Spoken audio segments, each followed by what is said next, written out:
डाली 5 minute late है। असल में इस वक्त जो है ना वो दूसरी तरफ से बस भागते हुए पहुंचने की कोशिश कर रहा हो तो,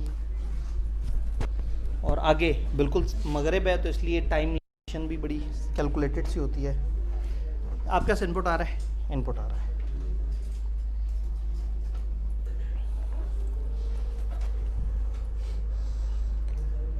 लें जी, कल हमने बहुत ही मज़ेदार सी डिस्कशंस की थी। इसको मैं मिटा देता हूँ ताकि मैं ज़रा ज़्यादा बेहतर। कल बड़ी मज़ेदार किस्म की हमने डिस्कशंस की थी। ऑफ़र क्या होती है, ऑफ़र की क्या कंडीशंस होती हैं, कॉन्ट्रैक्ट किसे कहते हैं, एग्रीमेंट किसे कहते हैं, प्रॉमिस किसे कहते हैं। प्रॉमिस किसे कहते हैं? किन दो चीज़ों को ऐड करें तो प्रॉमिस बनता है? आप कल आए थे? कल आप नहीं थे। आप कल थे? ऑफर और एक्सेप्टेंस जो है इसको मिला के प्रॉमिस कहते हैं। प्रॉमिस में ऐसा क्या ऐड करें कि वो एग्रीमेंट बन जाए? कंसिडरेशन। प्रॉमिस में कंसिडरेशन ऐड कर दें तो वो एग्रीमेंट बन जाता है। ये कंसिडरेशन क्या चीज़ है?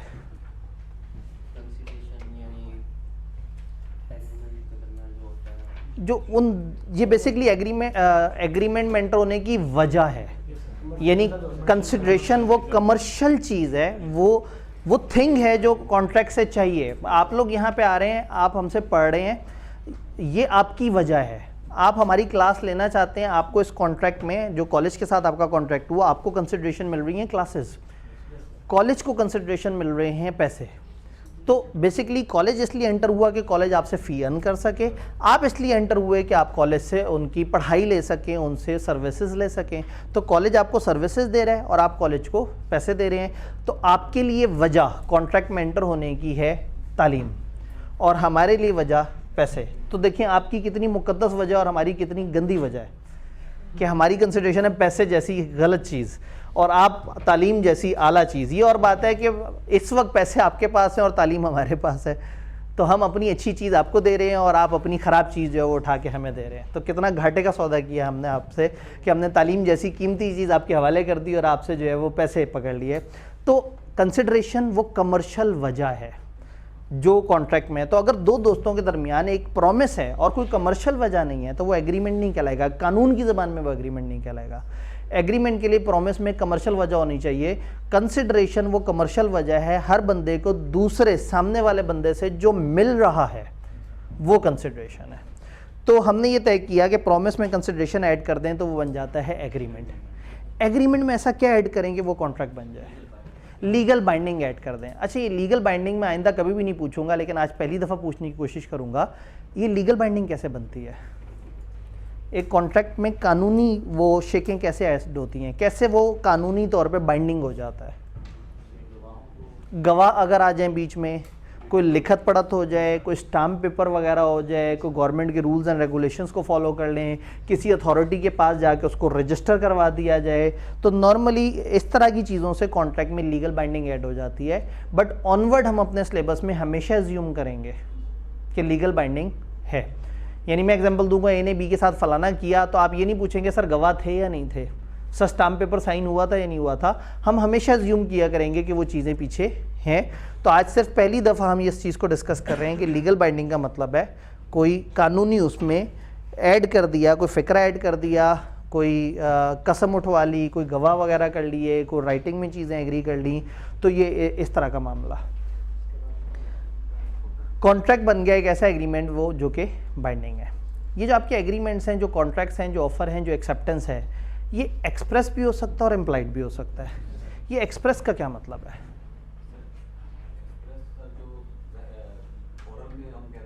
जो ओरल में कह दें या रिटन में। एक्सप्रेस जो अल्फाज में ज़ाहिर हो, बोल के किया जाए या लिख के किया जाए तो हम कहेंगे वो एक्सप्रेस है। तो इम्प्लाइड क्या है साथ वाले भाई? इम्प्लाइड क्या है? By conduct of person. बोल के लिख के नहीं, एक्शन से साबित हो, एक बंदे के कंडक्ट से नज़र आ रहा हो कि हाँ भाई ये चीज़ इस तरह से है, ये चीज़ इस तरह से। तो ये जो ये वाला पेज है जिसमें ऑफ़र, एक्सेप्टेंस, प्रॉमिस, कंसिडरेशन, इसके फार्मूले और ये सारी चीज़ें लिखी हुई हैं, ये आपने घर जाके पढ़ा। मुझे बताइए इसमें कोई कन्फ्यूजन? कोई बात जो नहीं समझ आ रही, कोई सेंटेंस जो नहीं समझ आ रहा, कोई लाइन जो नहीं समझ आ रही। Offer, acceptance, promise, consideration, agreement, ये सारी बातें क्लियर हैं। फिर डेफिनेशन आपने देखी। एग्रीमेंट सेट ऑफ प्रोमिसेस है। एक प्रॉमिस भी हो सकता है और एक से ज़्यादा प्रोमिसेस भी हो सकते हैं जो एक दूसरे के लिए कंसिडरेशन बन रहे हो। एग्रीमेंट की डेफिनेशन क्लियर है। प्रॉमिस की डेफिनेशन क्लियर है। जब एक ऑफर को एक्सेप्ट कर लिया जाता है तो वो मिल के क्या बन जाता है, प्रॉमिस बन जाता है। कॉन्ट्रैक्ट की डेफिनेशन क्लियर है। An agreement enforceable by law, ऐसा एग्रीमेंट जिसको अदालत में ले जाया जा सकता है, ऐसा एग्रीमेंट जिसको सामने लाया जा सकता है, ऐसा एग्रीमेंट जिसमें इस तरह से बात की जा सकती है। तो एग्रीमेंट एनफोर्सेबल बाय लॉ जो है वो कॉन्ट्रैक्ट है। ऑफर की डेफिनेशन थोड़ी तकलीफ दे थी।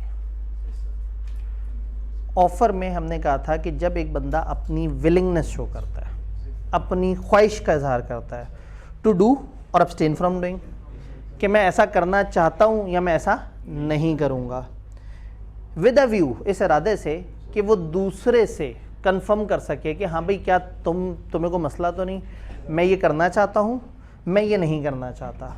इस इरादे से दूसरे को बताए ताकि दूसरे से वो उस पर एक्नॉलेजमेंट ले, कंफर्मेशन ले उसकी रजामंदी की, कि वो उस पर हाँ कहे, वो उसको ओके करे। तो इस चीज़ को प्रॉपरली जब वो उससे एक्नॉलेजमेंट ले रहा है, जब इस इरादे से उसको बता रहा है, इसको हम ऑफ़र कहते हैं। ऑफ़र के लिए एक दूसरा लफ्ज़ भी है, प्रपोजल। ऑफ़र देने वाले को ऑफरर या प्रपोजर कहते हैं, और जिसको ऑफ़र दी जा रही हो ऑफरी या प्रपोजी या प्रोमिजी, मतलब व्हाट्सएवर, आप प्रोमिजर कह दें, प्रपोजर कह दें, इसी तरह से प्रोमिजी कह दें, प्रपोजी कह दें, ऑफरी कह दें, तो वो आपने डबल ई एंड पे लगा के उसको ऑब्जेक्ट बना देना होता है। तो ऑफ़र की डेफिनेशन जो आपने पढ़ी, उसके अल्फाज में अभी भी कोई कन्फ्यूजन है तो बताएं। आइडियली डेफिनेशन को क्रैम करना है जी, क्लियर है, ठीक है। फिर हम एक स्टेप आगे बढ़े और ऑफ़र के एसेंशियल्स देखने की कोशिश की। ऑफ़र के एक एसेंशियल था कि ऑफ़र अपने आप को नहीं की जा सकती। इसका क्या मतलब था भला? कम से कम 2 पर्सन हो, एक ऑफरर हो, एक ऑफरी हो, आप अपने आप को ऑफ़र नहीं कर सकते। फिर हमने कहा ऑफ़र सर्टन और डेफिनेट हो। ये क्या चीज़ थी? ये सर्टन और डेफिनेट क्या होता है? ठीक है जी, तो रेलिवेंट जिनसे मैंने पूछा उनकी आवाज़ तो आई नहीं, बाकी आवाज़ें आ गई जी। ठीक है, आप बोलें, चलें आप दोबारा बोल लें।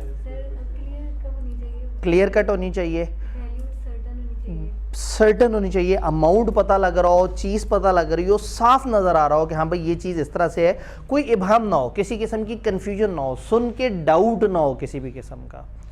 तो इसको हम कहेंगे कि ऑफ़र सर्टन और डेफिनेट होनी चाहिए कि हाँ भाई इतने रुपए में ये चीज़ है, ये इस तरह से है, यानी कि अमाउंट, जो गुड्स है, सर्विस हैं, व्हाट्सएवर, बड़ा क्लियरली मेंशन हो, किसी किस्म की कोई उसमें परेशानी ना हो। ऑफ़र कम्युनिकेट होनी चाहिए। कम्युनिकेशन के बारे में क्या क्या जानते हैं?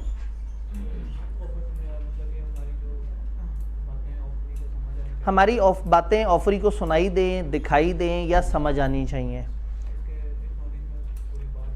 एक्नॉलेजमेंट हो, वाकई ही उसने सुना हो, यानी हमें पता हो कि भाई हमारी बात अगले तक पहुंच गई। अगर हम ख़त से भेजें तो जब ख़त रिसीव होगा तो हम कहेंगे कि कम्युनिकेट हो गई। और ऑफ़र एक्सप्रेस या इम्प्लाइड दोनों तरह से कम्युनिकेट हो सकती है। एक्सप्रेस कैसे कम्युनिकेट होगी? आप कल आए थे, एक्सप्रेस कौन से 2 तरीके से ऑफ़र कम्युनिकेट होगी?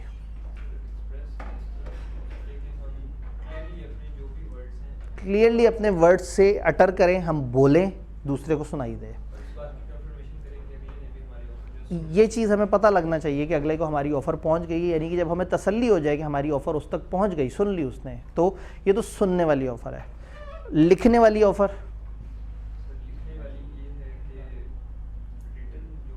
रिटर्न में हम उसको भेजें और उसको नज़र आना चाहिए। यानी ऑफ़र एक्सप्रेसली तब कम्युनिकेट होगी जब बोले हुए अल्फाज या लिखे हुए अल्फाज देखे जाएं या सुने जाएं। और इम्प्लाइड ऑफ़र कब कम्युनिकेट होगी?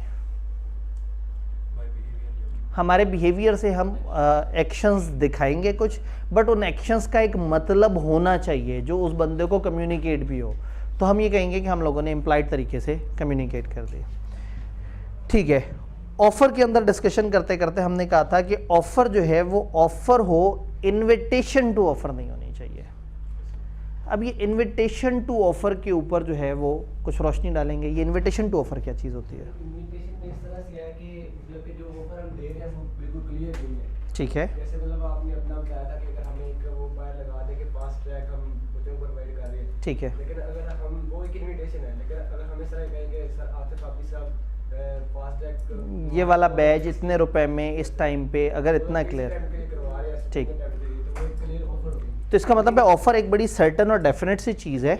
इनविटेशन टू ऑफर का मतलब है कि हम लोगों को ये बुला रहे हैं, इनवाइट कर रहे हैं कि वी आर रेडी, आओ बैठो, कोई ना कोई बातचीत करते हैं, कुछ डिस्कशन करते हैं, कुछ तय करते हैं। तो जब लोगों को बुलाया जाए, इनवाइट किया जाए, आइडिया दिया जाए कि हम रेडी हैं, हम इंतज़ार कर रहे हैं, हम इस तरह से बातचीत के लिए रेडी हैं, तो वो इनविटेशन टू ऑफर है। एक रेस्टोरेंट जो है उसका टीवी पे आता है इश्तिहार ओपनिंग सून, तो वो एक इनविटेशन है। हाँ, रेस्टोरेंट अगर ओपन हुआ हुआ है और आप अंदर जाके बैठते हैं और आपको एक मेन्यू कार्ड ला के देते हैं जिस पे लिखा हुआ है कि कढ़ाई 2000 रुपये की है, तो अब ये जो है ये इनविटेशन नहीं है, ये उन्होंने एक लिखी हुई ऑफ़र आपके सामने रख दी। आपको कबूल है तो आप वेटर को बुला के कढ़ाई मंगवा लें। अब वेटर को बुला के ना आपने कढ़ाई का रेट उससे पूछा, ना उससे पूछा कि इसमें बार्गेन होगी या नहीं होगी, आपने कहा कढ़ाई ले आओ।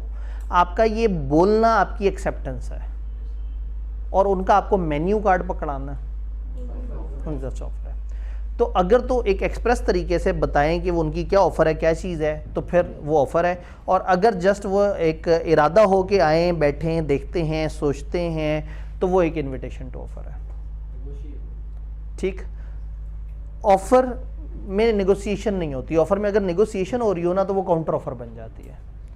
लेकिन जो इनविटेशन टू ऑफ़र है उसका मकसद ये होता है आओ लेट्स नेगोशिएट, लेट्स डिस्कस और फिर कुछ फाइनल एग्री करें।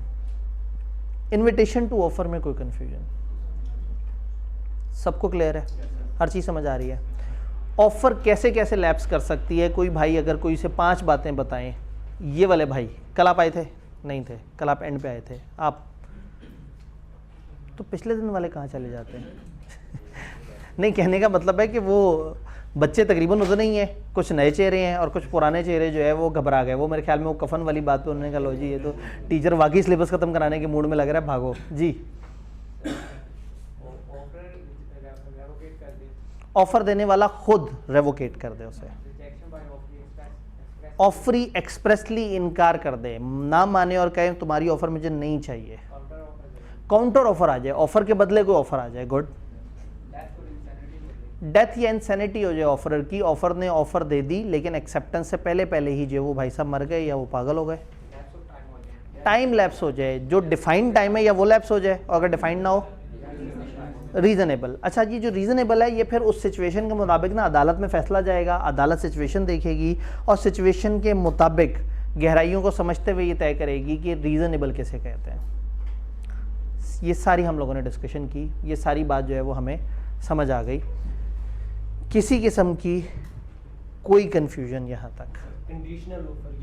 कंडीशनल ऑफर हमने कहा ऑफर में शर्त हो सकती है। ऐसा हो सकता है कि एक बंदा दूसरे को offer they, for example college ने आपको ऑफर दी कि अगर आप हमें पूरी फीस जमा कराएं तो हम आपको किताब साथ में दे देंगे, कंडीशनल ऑफर। अब आपने पूरी फीस नहीं जमा कराई और उसके बाद कहा कि कॉलेज तो अपने वादे से मुकर गया, कॉलेज ने तो हमें किताब ही नहीं दी। तो कॉलेज कहेगा जी हमारी शर्त ये थी कि आप हमें पूरी फीस जमा कराएं, हम आपको किताब भी साथ में देंगे, एक एग्जांपल के तौर पे। तो ऑफ़र में कंडीशंस हो सकती हैं, ऑफ़र देने वाला कुछ शर्तें वो कर सकता है। अच्छा जी फलाना दिन तक आ जाओ तो वो ये अमाउंट आपको मिलेगी, फलाना दिन तक आ जाओ स्टॉक अवेलेबल है, स्टॉक आउट होने से पहले पहले परचेज़ कर लें, अक्सर कपड़ों की दुकानों वगैरह पे होता है। तो कभी कभी ऑफ़र में कुछ शर्त होती है, फिर ऑफ़र देने वाले को वो शर्त बड़ा वाज़े तरीके से बतानी चाहिए ऑफरी को। तो offer may have some condition, offer may be subject to some condition. Subject to के मतलब उसके अंडर कुछ कंडीशंस हो सकती हैं और वो कंडीशन अगर हैं तो बतानी होंगी। अगर उन कंडीशन को एक्सेप्ट किया जाएगा तो ऑफ़र एक्सेप्ट होगी।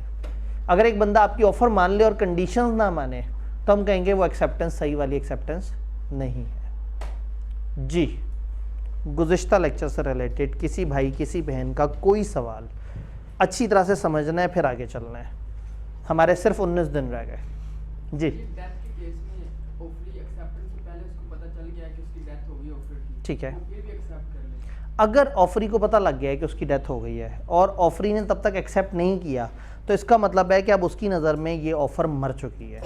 अब अगर ये एक्सेप्ट करेगा तो इसका मतलब है ये फ्रॉड करना चाह रहा है, ये जान के बेईमानी करना चाह रहा है। हम थोड़ा सा आगे चलेंगे, चैप्टर नंबर 4 में जाएंगे, तो चैप्टर नंबर 4 हमें गाइड करेगा कि फ्रॉड हो तो फ्रॉड के केस में मजलूम के पास क्या इख्तियार है। तो हम देखेंगे अगर एक बंदा फ्रॉड करना चाह रहा है तो फिर उसके जो वर्सा हैं उनके पास क्या इख्तियार होगा।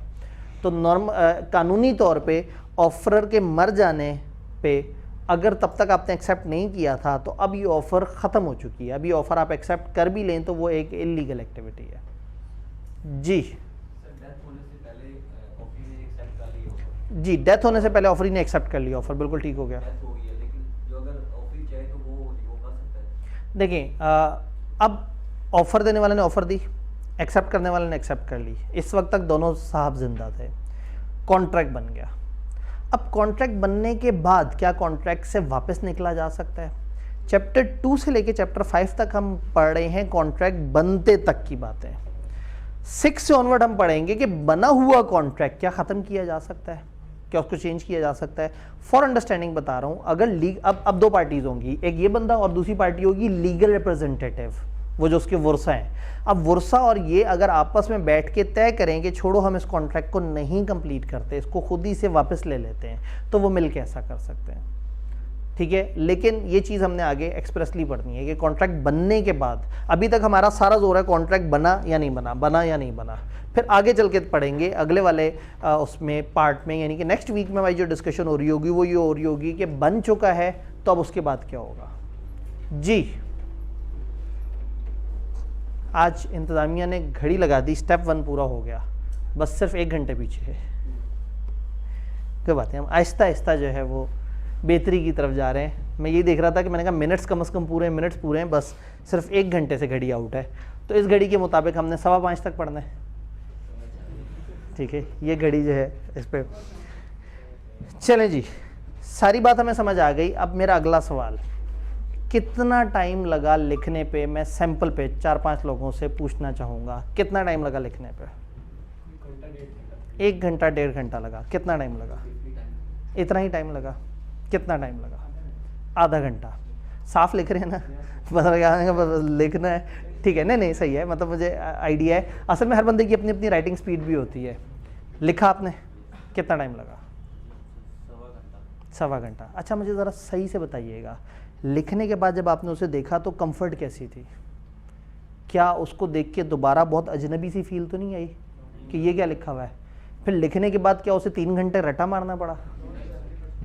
लिखते लिखते मैक्सिमम चीज़ें याद हो जाती हैं, क्योंकि लिखना बड़ा जिम्मेदारी वाला काम है। मैंने पहले दिन भी बताया था कि जब आप घर जाके पढ़ते हैं ना, जब किताब पढ़ते हैं तो जहन में फेसबुक की नोटिफिकेशंस भी आ रही होती हैं, जहन में जो है वो PSL क्यों फलाना टीम हार गई थी वो आ रहा होता है, इस दफ़ा कौन सा प्लेयर कितने में बिका, मतलब ना दिमाग इधर उधर बिखरा हुआ होता है, सामने सिर्फ स्क्रीन होती है और दिमाग में कुछ और चल रहा होता है। लेकिन जब आपको कहा जाए ना कि आपने लिखना है, तो अब आपका दिमाग बहुत ही जिम्मेदारी से पढ़ता है, इंतहाई ज़िम्मेदारी से उसको यहाँ लिखता है। तो एक दफ़ा पढ़ेगा, एक दफ़ा जहन में दोहराएगा, एक दफ़ा लिखते हुए हाथ से गुजरेगा, अपना लिखा हुआ खुद से पढ़ेंगे और उधर से दोबारा कंफर्म करेंगे, तो आप एक जुमला 4 से 5 दफ़ा पढ़ रहे होंगे और बहुत ही ईमानदारी से पढ़ रहे होंगे। इससे क्या होगा, जब आपने इतने फोकस से पढ़ के लिखा है तो नंबर 1 चूँकि आपने बड़े ध्यान से पढ़ा, और नंबर 2 आपने अपनी हैंड राइटिंग में लिख लिया, जो आपकी सबसे पसंदीदा चीज़ है। आपको अपनी हैंड राइटिंग दूर से पहचानी जाती है, और ये सारी कंप्यूटराइज किताबें, आपके इर्द गिर्द हर तरफ कंप्यूटर वाली किताबें हैं, वही सारी जो टाइपिंग शाइपिंग हुई हुई हैं। तो उन सारी किताबों में ना अपनी लिखाई की अक्सी डिफरेंट है। ये जहन में जल्दी बैठता है और देर तक बैठा रहता है। यानी कि 2 मसले हैं, लोग कहते हैं लॉ जल्दी याद नहीं होता, फिर दूसरा मसला याद हो जाता है, भूल जल्दी जाता है। तो रजिस्टर वाले से याद भी जल्दी होगा, रहेगा भी देर तक, and by the end of session आप बहुत कॉन्फिडेंट होंगे कि ये एक रजिस्टर है, बस मैंने ये उठा के दोहराना होता है। तो हर दिन लिखने वाला काम लाजमी करें। जिस दिन आपने लिखने वाला काम छोड़ दिया उस दिन इसका मतलब आपने टारगेट पूरा नहीं किया। 2 से 4 घंटे का जो मैंने आपको टाइम बताया है वो बशमूल लिखने के। अगर इसमें लिखना ना होता तो आप तो घर जाके आधे घंटे में देख दिखा के साइड पे कर देते, वो फिर दिमाग से भी ऐसी साइड पे हो जाता। तो ये लिखने की वजह से मैं ये इसको 2 से 4 घंटे कहता हूँ, और मैंने आपको बताया कि मैंने बहुत ही खुला डुला मार्जिन रखा है। तो अगर एक दिन आपको लिखने में कम टाइम लगा तो हो सकता है चलो आगे थोड़ा ज़्यादा टाइम लग जाए, बट एक दिन तो गुजर गया ना, अब सिर्फ 19 वर्किंग डेज रह गए। हाँ, आज वाले में तो हम हैं, यानी आज से ऑनवर्ड यानी अभी आज वाले दिन की तो मुशक्क़त होनी है ना, घर जाके जब पढ़ना है लिखना है उसको। तो क्या ऑफ़र और ऑफ़र की सारी बातें समझ आ रही हैं? हाँ जी, अब थोड़ा सा इससे आगे की डिस्कशन शुरू करते हैं, एक्सेप्टेंस पे बातें करते हैं।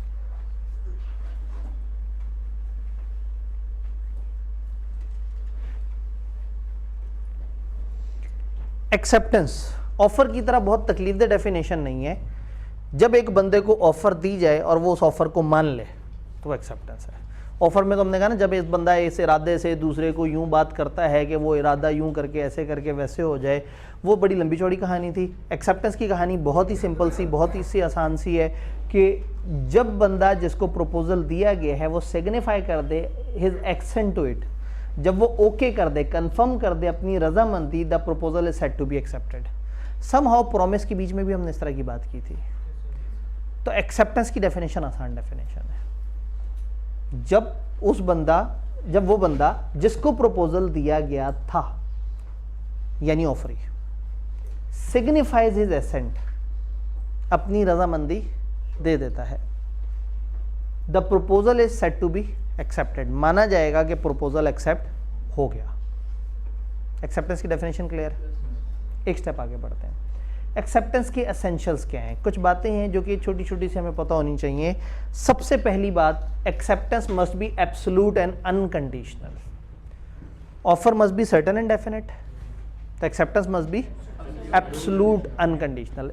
ए ने बी से कहा, ए बी बना ही देते हैं, बार बार तो काम आते हैं बेचारे।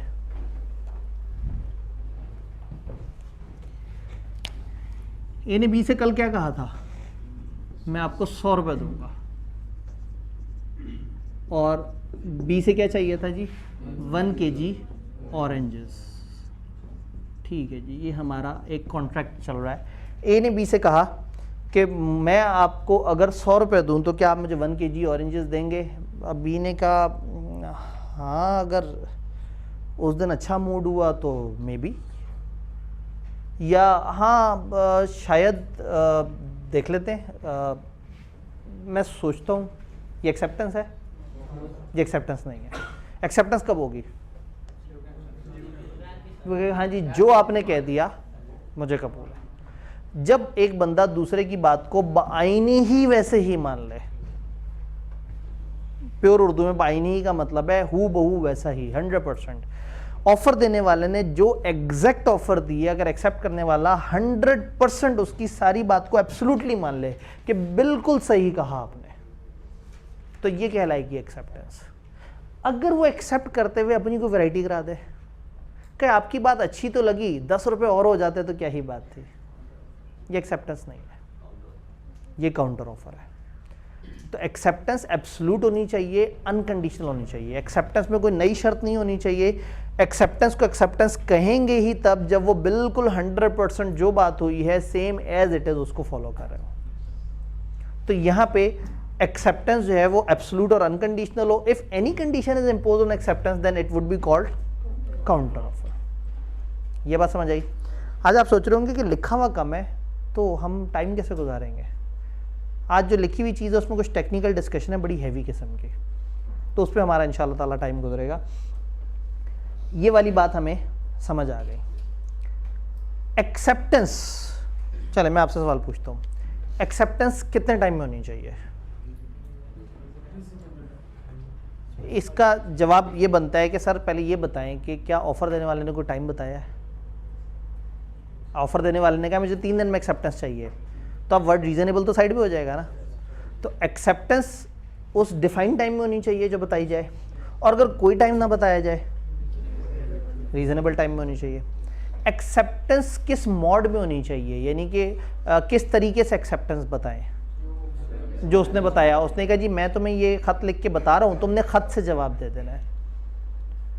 तो अगर एक बंदे ने दूसरे से कहा कि मुझे खत में जवाब चाहिए और वो खत में जवाब ना दे दूसरा बंदा, तो फिर वो सही एक्सेप्टेंस नहीं है। हाँ, आपने उसे कहा मुझे खत में जवाब देना, उसने आपको फ़ोन कर दिया, अब आपको उसे बताना होगा कि देखो तुम्हारी एक्सेप्टेंस सही नहीं है, लेकिन इंसिस्ट करना होगा क्योंकि वो तो भोला आदमी सोच रहा है कि उसने एक्सेप्टेंस दे दी है। आपने उसको इंसिस्ट करना है कि देखो ये चीज़ ऐसे नहीं है, मुझे सही से एक्सेप्टेंस दो। अगर आप उसको ज़िद नहीं करेंगे और उसकी बात को मुस्कुरा के सुन लेंगे तो एक्सेप्टेंस हो जाएगी। यानी एक्सेप्टेंस जिस मोड में आपने कही है उस मोड में होनी चाहिए। अगर उस मोड उस तरीके से ना हो तो ज़रूर एक दफ़ा इंसिस्ट करेंगे मुझे उसी मोड में एक्सेप्टेंस चाहिए। अगर आप खामोश हैं और आप इंसिस्ट नहीं करते तो ऑटोमेटिकली एज्यूम किया जाएगा एक्सेप्टेंस हो गई। तो एक्सेप्टेंस का मोड डिफाइंड हो तो उस तरह, ना डिफाइंड हो तो फिर किस मोड में हो। एक बंदे ने ऑफर दी दूसरे को, नहीं बताया कि एक्सेप्टेंस कैसे देनी है, तो किस तरीके से एक्सेप्टेंस होनी चाहिए, जो जिस मोड में ऑफर हुई है या जो उस वक्त। अब एक बंदे ने बोल के कहा है कि हाँ भाई मैं तुम्हें 100 रुपये दूंगा, तुम 1 kg ऑरेंजेस दोगे, तो अगर वो ना भी बताए तो ये नॉर्मली एज्यूम्ड है कि आपने बोल के ही जवाब देना है। ऐसा नहीं होगा कि आप बोल के जवाब दें तो कहे यार ये क्या बात है, तुमने मुझे खत क्यों नहीं लिखा। तो आप कहेंगे यार देखो तुमने कौन सा खत पे मेरे से ऑफर मुझे दी थी, तुमने बोल के ऑफर दी है, मैं बोल के एक्सेप्टेंस दे दी। तो एक्सेप्टेंस उस मोड में होनी चाहिए जो बताया गया हो, और अगर कोई ना बताया गया हो तो रीजनेबल। एक्सेप्टेंस उस टाइम में होनी चाहिए जो बताया गया हो, और अगर कोई ना बताया गया हो तो रीजनेबल मोड। अब ये वाली बात को थोड़ा देखने की कोशिश करते हैं। Acceptance should be made in reasonable mode. पहली बात ये कि एक्सेप्टेंस जो है वो should be made in manner specified, जो मैनर स्पेसिफाइड है उसमें होना चाहिए। Where no mode is specified acceptance should be made in usual manner.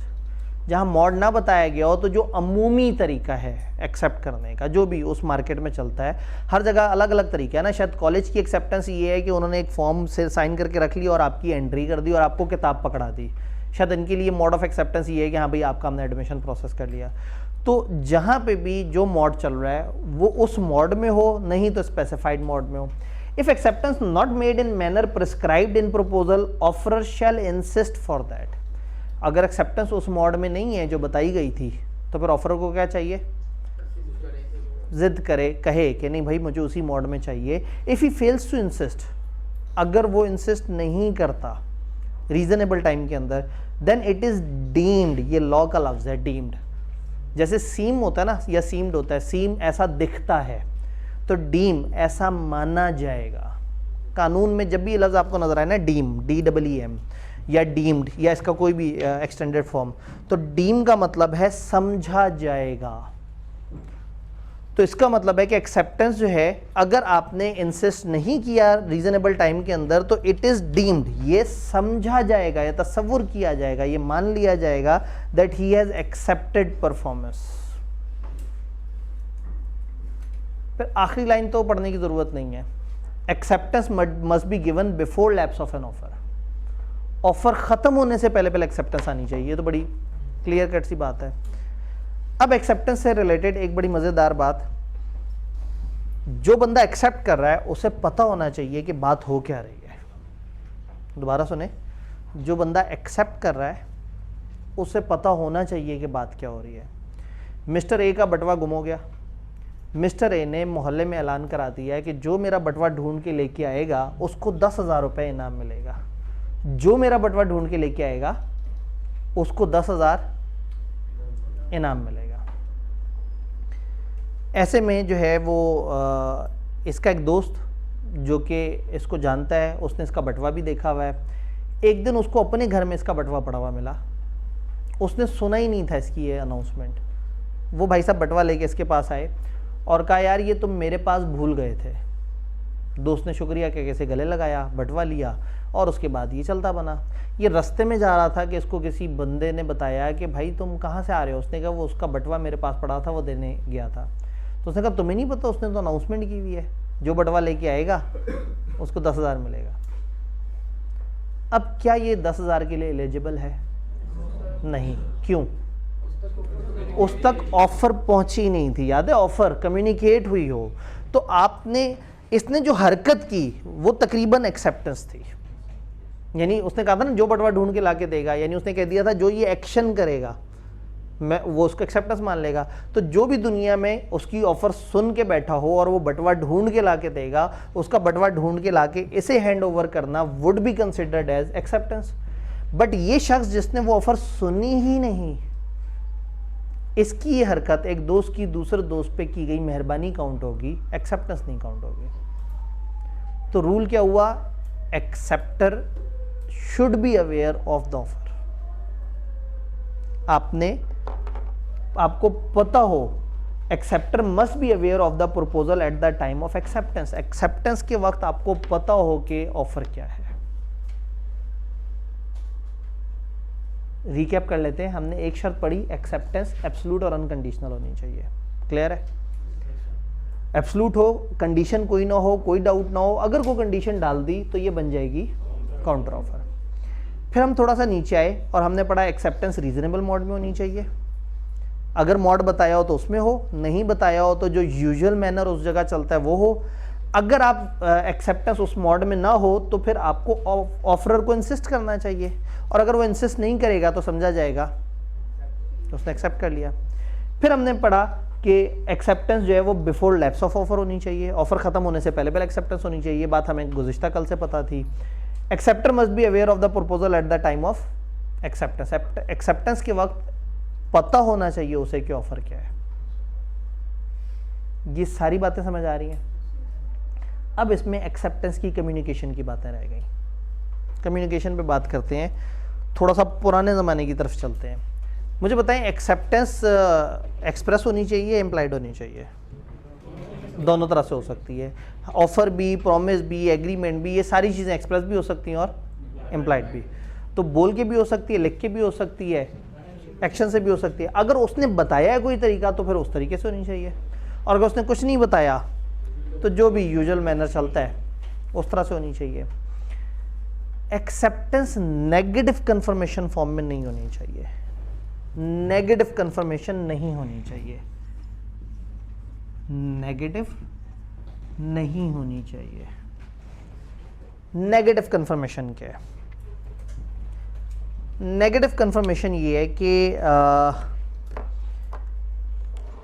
आपने कॉलेज को आके कहा कि जी मैंने एडमिशन लेना है और मैं इससे पहले भी इसी कॉलेज में पढ़ता रहा हूँ, तो अब मैंने एडमिशन लेना है, मैं आपको रिकॉर्ड ला के दिखाऊँगा तो उससे साबित हो जाएगा मैं इसी कॉलेज में पढ़ा था, तो फिर आपने मुझे जो है वो एक सब्जेक्ट पे डिस्काउंट देना है क्योंकि मैं आपका पुराना स्टूडेंट हूँ। कॉलेज ने कहा अच्छा, अगर आप 3 दिन तक हमें ये साबित कर सके कि आप हमारे स्टूडेंट हैं किसी कागज़ से, तो आपकी बात हम मान लेंगे। लेकिन अगर 3 दिन तक आपने कुछ ना बताया तो हम ये एज्यूम करेंगे कि आप हमारे कॉलेज के स्टूडेंट नहीं है। इस हरकत को नेगेटिव कंफर्मेशन कहते हैं। यानी अगर एक बंदा कुछ दिनों तक एक खास काम ना कर सके तो आप ऑटोमेटिकली अगर एज्यूम कर लें कि उसका जवाब ये है, तो ये नेगेटिव कंफर्मेशन कहलाती है। कॉन्ट्रैक्ट एक्ट ने मना किया है, वो कहते हैं यहाँ नेगेटिव कंफर्मेशन नहीं होनी चाहिए। ए ने बी से कहा कि मैं आपको 100 रुपये दूंगा तो क्या आप मुझे 1 kg ऑरेंजेस देंगे? और देखिए अगर आप खामोश रहे तो मैं ये एज्यूम करूँगा कि आपको मेरी ऑफ़र कबूल है, और ये कह के अगली रेडी पे चला गया। और थोड़ी देर बाद आया और इसको 100 रुपये दे के इससे ऑरेंजेस उठाने की कोशिश की। उसने कहा जी ये क्या है? मैंने कहा मैंने आपको कहा नहीं था कि अगर आपने मुझे कोई जवाब ना दिया तो मैं समझूंगा कि आपकी तरफ से हाँ है। तो जो खामोशी नीम रजामंदी वाली बात है कि एक बंदे को आपने एक बात की और वो खामोश है, तो खामोशी का मतलब ना तो ले सकते हैं, हाँ नहीं लेना। क्योंकि कॉन्ट्रैक्ट है ना, बड़ा एब्सोल्यूट होना चाहिए, बड़ा क्लियर कट होना चाहिए, कोई डाउट ना हो। आपने एक बंदे को ऑफर दी हुई है, वो खामोश है, तो उसकी खामोशी को आप यस कंसिडर नहीं करेंगे। ये नेगेटिव कंफर्मेशन कहलाती है। इस कॉन्सेप्ट को नेगेटिव कंफर्मेशन कहते हैं कि एक बंदा चुप है और आप समझ रहे हैं कि उसने ओके कर दिया। इस फिनोमेना को क्या कहते हैं? Negative confirmation. कि एक बंदा आपकी बात पे खामोश है और आप उसकी खामोशी, मतलब आपने एक दोस्त से कहा कि यार वो हम ना कल चल के क्रिकेट खेलेंगे, अगर तुम्हारी तरफ से कोई जवाब ना आया शाम तक तो मैं समझूंगा कि तुम रेडी हो, मैं अगले दिन तुम्हें लेने आ जाऊंगा। तो दोस्ती यारी में इस तरह से चलता है कि ठीक है अगर तुमने कोई जवाब ना दिया तो मैं ऑटोमेटिकली एज्यूम करूंगा कि जैसे क्लास में हो सकता है कि मैं आऊँ, मैं आपसे कहूँ हाँ भाई पिछले दिन का कोई सवाल, आपने कोई सवाल नहीं पूछा, तो मैं ऑटो पे क्या एज्यूम करूँगा? आपको सब आता है। ठीक है, हो सकता है आप में से 2 लोग पढ़ के ना आए हों और उनका सवाल ना आने का ये मतलब नहीं कि उन्हें आता है, उनका सवाल इसलिए नहीं आया कि वो पढ़ के नहीं आए। बट नेगेटिव कंफर्मेशन क्या है? खामोशी को मैं कोई मतलब दे दूँ, खामोशी का मैं एक मानी निकाल लूँ। तो अगर आप खामोश हैं और मैं उसका एक मतलब निकाल लूँ तो ये कहलाता है नेगेटिव कंफर्मेशन। ये फिनोमेना डेली लाइफ में बहुत एग्जिस्ट करता है, बट कॉन्ट्रैक्ट एक्ट ने मना कर दिया। इन्होंने कहा ऑफर या एक्सेप्टेंस नेगेटिव कंफर्मेशन फॉर्म में नहीं होनी चाहिए। यानी अगर एक बंदा दूसरे को ऑफर दे तो दूसरा या तो मुंह पे इनकार कर दे या मुंह पे इकरार कर दे। अगर वो खामोश है तो खामोशी का मतलब इनकार कंसिडर कर सकते हैं, इकरार कंसिडर नहीं करना। ठीक, तो यहां खामोशी नीम रजामंदी हरगिज नहीं है। इंग्लिश पढ़ते हैं इसकी। It can not be in the form of negative confirmation. Acceptance negative confirmation की मोड में नहीं होनी चाहिए। अब नेगेटिव कंफर्मेशन क्या है, यानी कि that is if not accepted within specific time, अगर एक खास टाइम तक एक्सेप्ट ना हुआ then it will be presumed to have been accepted. ये ऊपर वाला जुमला बाद में पढ़ें, पहले नीचे वाला जुमला पढ़ते हैं। पहले वो बता रहे हैं नेगेटिव कंफर्मेशन कहते हैं कैसे हैं। If not accepted within specified time then it will be presumed to have been accepted. अगर एक खास टाइम तक जवाब ना आया तो आप एज्यूम करें कि सब ओके है। इस फिनोमेना को कहते हैं नेगेटिव कंफर्मेशन। और ऊपर उन्होंने कहा खबरदार, it can not be in the form of. ये नेगेटिव कंफर्मेशन जो हमने यहां बताई है, ये चीज ऑफर एक्सेप्टेंस वाली साइकिल में नहीं होनी चाहिए। ये बात समझ आई। कम्युनिकेशन से रिलेटेड फिर पुराने जुमले, acceptance may be complete when it is communicated to the offerer. Offer word spoken या रिटन और थ्रू कंडक्ट से भी हो सकते हैं। ये सारी बातें आप पढ़ते आ जा रहे हैं। अब खतों की बात करते हैं। यहां तक किसी किस्म का कोई सवाल है तो बताएं। अब आगे हम इस चैप्टर की टेक्निकल डिस्कशन करने लगे हैं। सब ओके? 150 साल पीछे चलते हैं। व्हाट्सएप नहीं था, ईमेल भी नहीं था, टेलीफोन होते थे बड़े सिलेक्टेड जगह पे, और तार होती थी। तार कि जी जल्दी से पैगाम देना है तो तार करा दें। तार किसे कहते हैं? फैक्स। जिसको फैक्स हम आज के ज़माने में कहते हैं ना, उसको पुराने ज़माने में तार कहा जाता था। अच्छा, अब अगर आपने कोई ऑफ़र कहीं भेजनी होती थी तो आप एक कासिद को ख़त भेजते थे। कासिद वो ख़त लेके और 7-8-10 दिन का फासला तय करके दूसरी जगह पहुंच के वहाँ पे वो ख़त देता था। और कभी कभी आप समंदर पार भी ख़त भिजवाते थे। तो पहले घोड़े से वो बहरी जहाज़ तक पहुंचता था ख़त, फिर बहरी जहाज़ अपने 10, 15, 20, 25 दिन का सफ़र करके दूसरी जगह पहुंचता था और वहाँ जाके ख़त फिर दोबारा से एक फ़ासला तय करके बंदे तक पहुंचता था। तो उस ज़माने में दिल भी बड़े रखने होते थे। ऑफ़र भेज दिया है तो 45 दिन बाद तो ऑफ़र ने पहुँचना है, फिर उस बंदे ने देखना है, फिर उसने स्टॉक का पता करना है अपने आसपास वालों से, उसमें 10-12 दिन लग जाएंगे, फिर उसने ख़त का जवाब देना है, फिर ख़त का जवाब आपको वापस आते आते 45 दिन लग जाएंगे। तो ऑफ़र भेजने के बाद आपको 3-4-5 महीने का इंतज़ार करना पड़ता था। अब यहाँ पे कन्फ्यूजन्स हो जाती थी। आपने ऑफ़र दी, उस तक नहीं पहुँची, कोई मसला नहीं, लेकिन उसने एक्सेप्टेंस दे दी और आप तक नहीं पहुँची और दरमियान में है, कन्फ्यूजन्स क्रिएट हो जाती थी। भला क्यों? ए और बी की बात करते हैं। इस दफ़ा ज़रा बड़े आइटम्स में डील करते हैं। ऑरेंजेस तो बेचारे रास्ते में ख़राब हो जाएंगे। हम जो है वो आयरन मंगवाते हैं। ए ने बी को ऑफ़र दी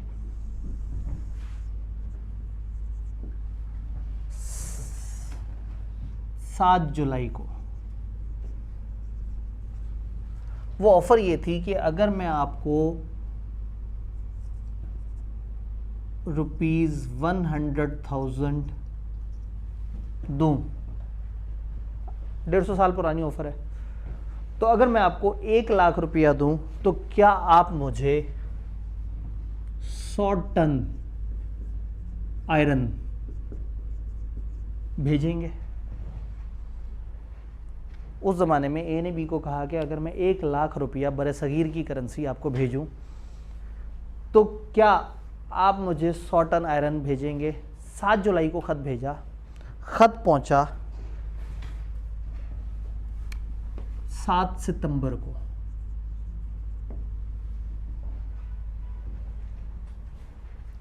बी ने ख़त देखा, ए ने 1 लाख रुपए देने का वादा किया है।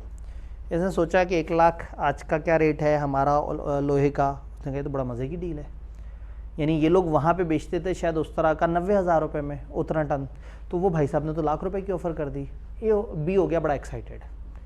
बी ने फ़ौरन से अपने स्टाफ वालों से कहा कि यार इतना लोहा ज़रा साइड पे कर दो, हमने ए के लिए ऑर्डर तैयार रखना है, मैं ए को एक्सेप्टेंस भेजने लगा हूँ।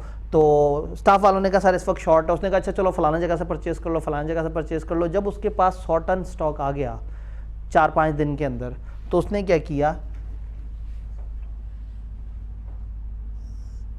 15 सितंबर को खत का जवाब रवाना कर दिया।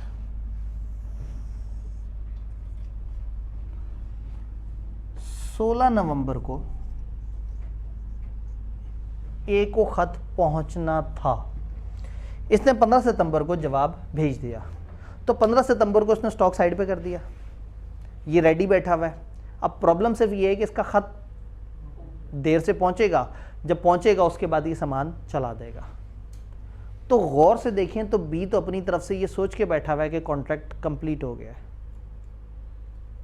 ए ने बी से पूछा था लाख रुपए में क्या तुम मुझे 100 टन भेजोगे, बी ने मान लिया, खत भी रवाना कर दिया, स्टॉक भी इकट्ठा करके रख लिया, परचेजिंग भी करके रख ली। अब ये बी मानता है कि कॉन्ट्रैक्ट हो चुका है, लेकिन ए को तो पता ही नहीं है। ए को पता लगेगा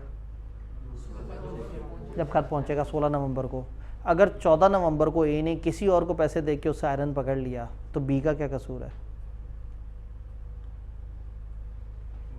मामला नाजुक, खतरनाक मराहल में दाखिल हो चुका है कि ए बी को खत, अब खत वाला ज़माना है ना, तो इसमें तो ये कन्फ्यूजन आएंगी। तो ए भाई साहब ने खत भेज दिया, ए ने ऑफ़र भेजी है 7 जुलाई को। ऑफ़र पहुंची कब है, यहाँ लिख भी देते हैं कि ए ने जो भेजी है ये है ऑफ़र, और बी जो भेज रहा है वो एक्सेप्टेंस है। अब ए की ऑफ़र कम्युनिकेट हो चुकी है 7 सितंबर को, याद है जिस दिन खत पहुंचता है, और बी ने एक्सेप्टेंस रवाना कर दी है 15 सितंबर को। बट सिर्फ रवाना ही नहीं की है, एक्सेप्टेंस रवाना करने का मतलब है जिम्मेदारी। उसकी ऑफ़र क्या थी वो आपको पता लग गई, ज़्यादा से ज़्यादा आपका जवाब उस तक पहुंचना है ना, पहुंच जाएगा। जब मेरा जवाब पहुंचेगा तो कॉन्ट्रैक्ट तो क्रिएट हुआ हुआ है, और जो जवाब दे रहा है उसको तो पता है कि मेरा जवाब हाँ है। तो ये भाई साहब तो 15 सितंबर के दिन ये मानते हैं कि कॉन्ट्रैक्ट कंप्लीट हो चुका है। अब ए अगर बीच में फिसल गया तो बी बेचारे का क्या कसूर? ए को असूलन रीजनेबल टाइम इंतज़ार तो करना चाहिए था। जब उसने ख़त भेजा और ख़त 2 महीने ले रहा है, और ख़त की प्रोसेसिंग का भी एक टाइम है, फिर जवाब देने का एक टाइम है, और फिर जवाब के पहुंचने का एक टाइम है, तो ए ने बड़ा जुल्म किया कि बीच में किसी के साथ डील कर लिया।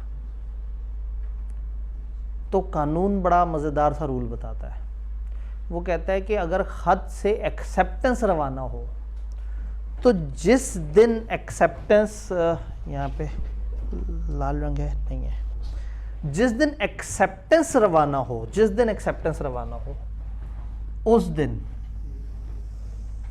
ए बाउंड हो जाएगा।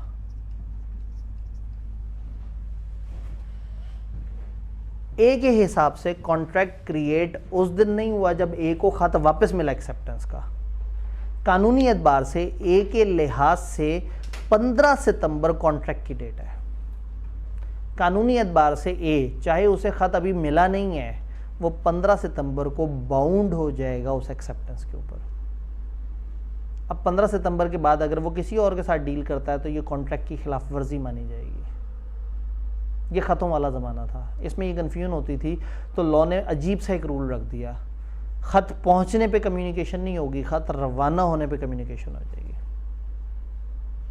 ए की नज़र में एक्सेप्टेंस की कम्युनिकेशन उस दिन होगी जब ख़त रवाना होगा। है ना अजीब सी बात? अच्छा, मज़े की बात है, ए को पता कब चलेगा कि एक्सेप्टेंस हुई है? 16 नवंबर को। तो बीच में अगर एक्सेप्टेंस कहीं डूब जाती है, या ए को कभी भी नहीं पता लगता एक्सेप्टेंस के बारे में, तो बी बाउंड है, क्योंकि ए को तो पता ही नहीं है। तो बी किस दिन बाउंड होगा? 16 नवंबर। तो ये एक डायगोनल बनेगा, ए बाउंड होगा जब ये खत रवाना करेगा, और बी बाउंड होगा जब खत पहुंच जाएगा। बी उस दिन बाउंड होगा।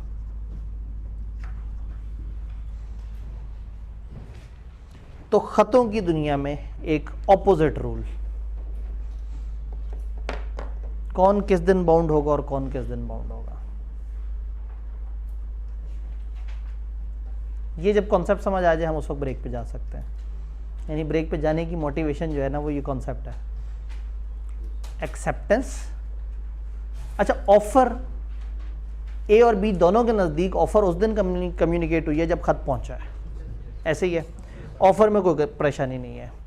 एक्सेप्टेंस अगर बाय लेटर है तो जिस दिन ऑफरी ने खत भेज दिया ऑफरर बाउंड, और जब ऑफरर को खत पहुंच गया ऑफरी बाउंड। तो ऑफरर के नज़दीक कॉन्ट्रैक्ट कंप्लीट हुआ है 15 सितंबर को, ये इसकी नज़र में कॉन्ट्रैक्ट 15 सितंबर को बन गया, और बी की नज़र में 16 नवंबर।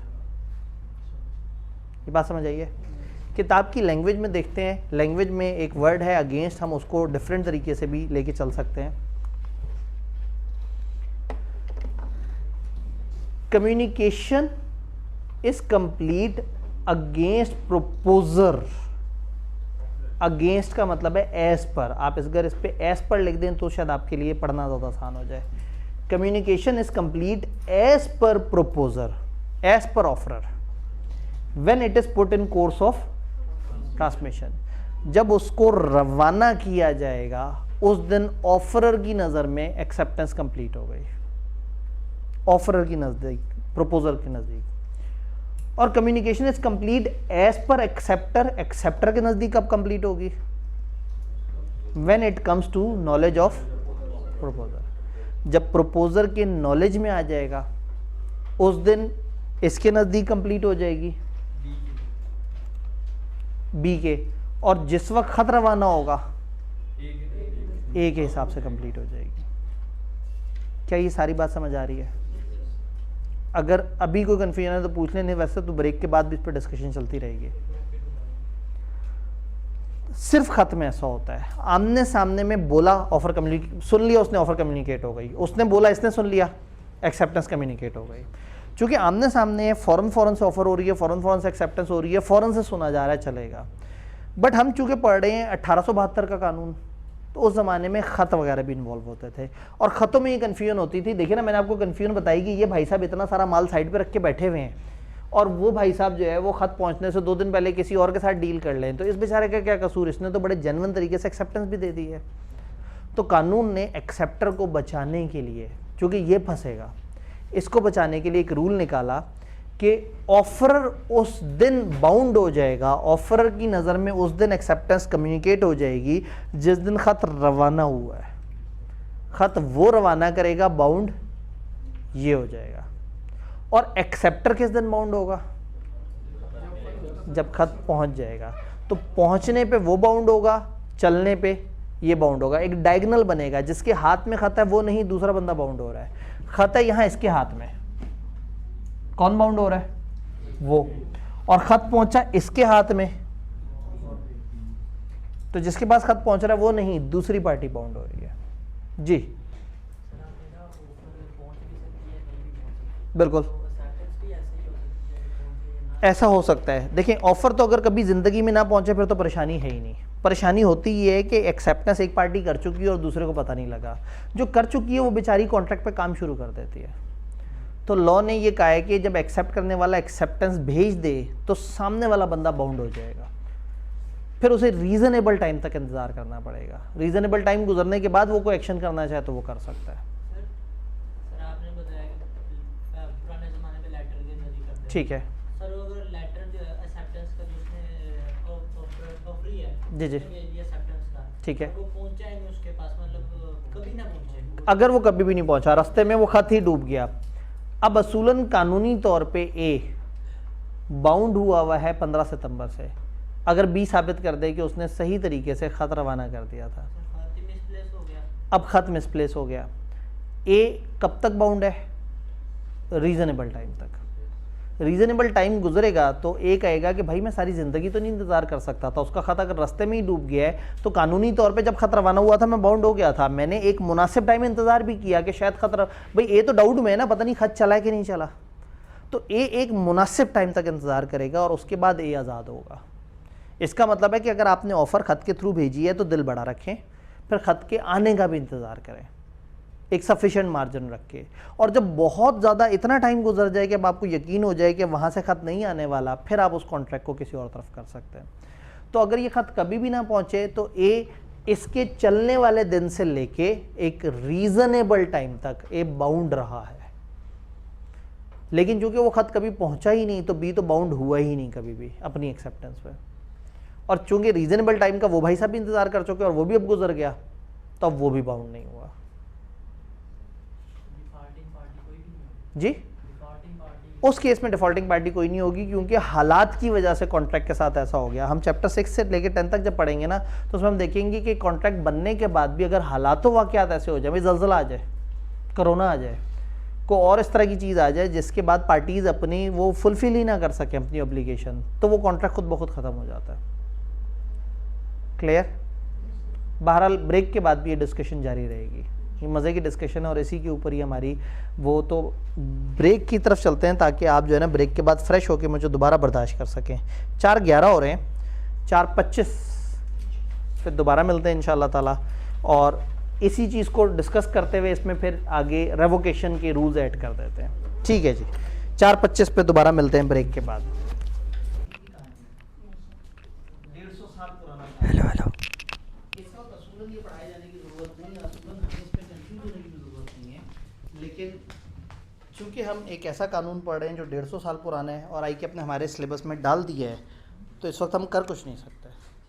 ज़्यादा से ज़्यादा उस ज़माने की मजबूरियों को समझने की कोशिश करते हुए हम चीज़ों को तैयार कर सकते हैं। तो कोई मुझे सादा अल्फाज में बताएगा ये हुआ क्या है? बी को प्रोटेक्ट किया, बेसिकली ऑफरी को प्रोटेक्ट किया। भाई ने बिल्कुल अच्छे लफ्ज़ इस्तेमाल किए। यहाँ ऑफरी को प्रोटेक्ट किया गया है कि ऐसा ना हो कि वो बेचारा एक्सेप्टेंस दे के अपनी तरफ से पक्का होकर बैठ जाए। चूँकि ए ने तो ऑफ़र दी हुई है, जब तक ऑफ़र ऐसे नहीं मिली थी मसला नहीं था, लेकिन अब इसे ऑफ़र मिल गई है और ये भाई साहब ने उसका जवाब भी दे दिया अच्छे तरीके से। अब अगर अच्छे तरीके से इसने जवाब दे दिया है तो ये इसको प्रोटेक्शन मिलनी चाहिए, ऐसा ना हो कि इसके साथ नाइंसाफ़ी हो जाए। तो लॉ ने इसको सेव करने के लिए रूल ये बना दिया कि ख़त भेजने वाला जिस वक्त ख़त भेजेगा एक्सेप्टेंस का, उस वक्त ऑफरर बाउंड हो जाएगा। ऑफरर के नज़दीक एक्सेप्टेंस कम्युनिकेट हो गई है। अब ऑफरर इस एक्सेप्टेंस को मानने पे वाजिब होगा अनलेस कि इतना लंबा चौड़ा टाइम गुजर जाए कि ऑफरर तक पहुंचे ही ना एक्सेप्टेंस का ख़त।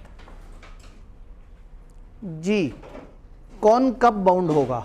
किबला, कौन कब बाउंड होगा सामने की डायग्राम में?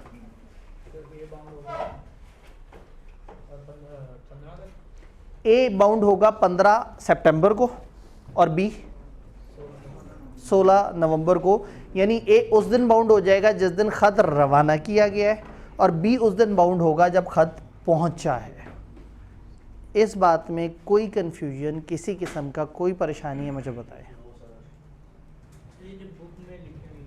जी जी, बुक में जो लिखी हुई है, बुक में जो लाइन लिखी हुई है उसमें वर्ड अगेंस्ट के साथ लिखा हुआ है। अगर आप उस अगेंस्ट को एस पर कर देंगे ना, ज़िंदगी थोड़ी सी आसान हो जाएगी। इस अगेंस्ट को रिप्लेस करके पढ़ते हैं एस पर। कम्युनिकेशन इज कंप्लीट एस पर प्रोपोजर।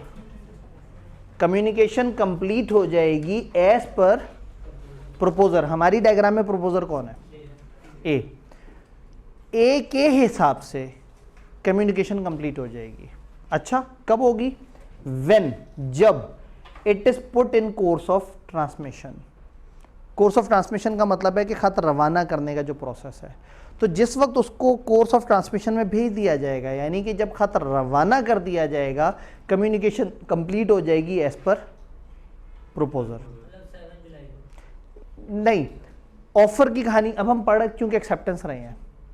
ऑफर के बारे में हमने एक जुमला पढ़ा था कि ऑफर जिस दिन पहुंचता है ख़त उस दिन कंप्लीट हो जाती है, याद है? हमने ऑफर में कहा था, मैं ऑफर में वो जुमला भी दिखा दूँ, एक दफ़ा लगे आता हूँ। Communication, if offer is made by post, its communication will complete when letter reaches offeree. इधर कहानी बड़ी सीधी सी थी। ऑफर उस दिन कम्युनिकेट मानी जाएगी जब वो ऑफरी को पहुंच जाएगी। अब आगे से मसला है ऑफरी की एक्सेप्टेंस कब रवाना होती है और पहुंचती कब है। तो एक्सेप्टेंस में उन्होंने दोनों हिसाब से बता दिया कि जिस वक्त खत इन कोर्स ऑफ ट्रांसमिशन भेजा जाएगा उस वक्त communication is complete as per proposer. Against जो है ना, उसका उर्दू तर्जुमा है के लिहाज से। ये वो अगेंस्ट नहीं है मुकाबले पे आने वाला अगेंस्ट, ठीक है, ये वो अगेंस्ट है कि उसके हिसाब से। तो प्रपोजर के हिसाब से कम्युनिकेशन उस दिन कंप्लीट हुई जब खत रवाना हुआ। Communication is complete as per acceptor. Acceptor के नज़दीक कब कंप्लीट हुई? When it comes to knowledge of, आसान अल्फाज में जब खत उस तक पहुंच गया।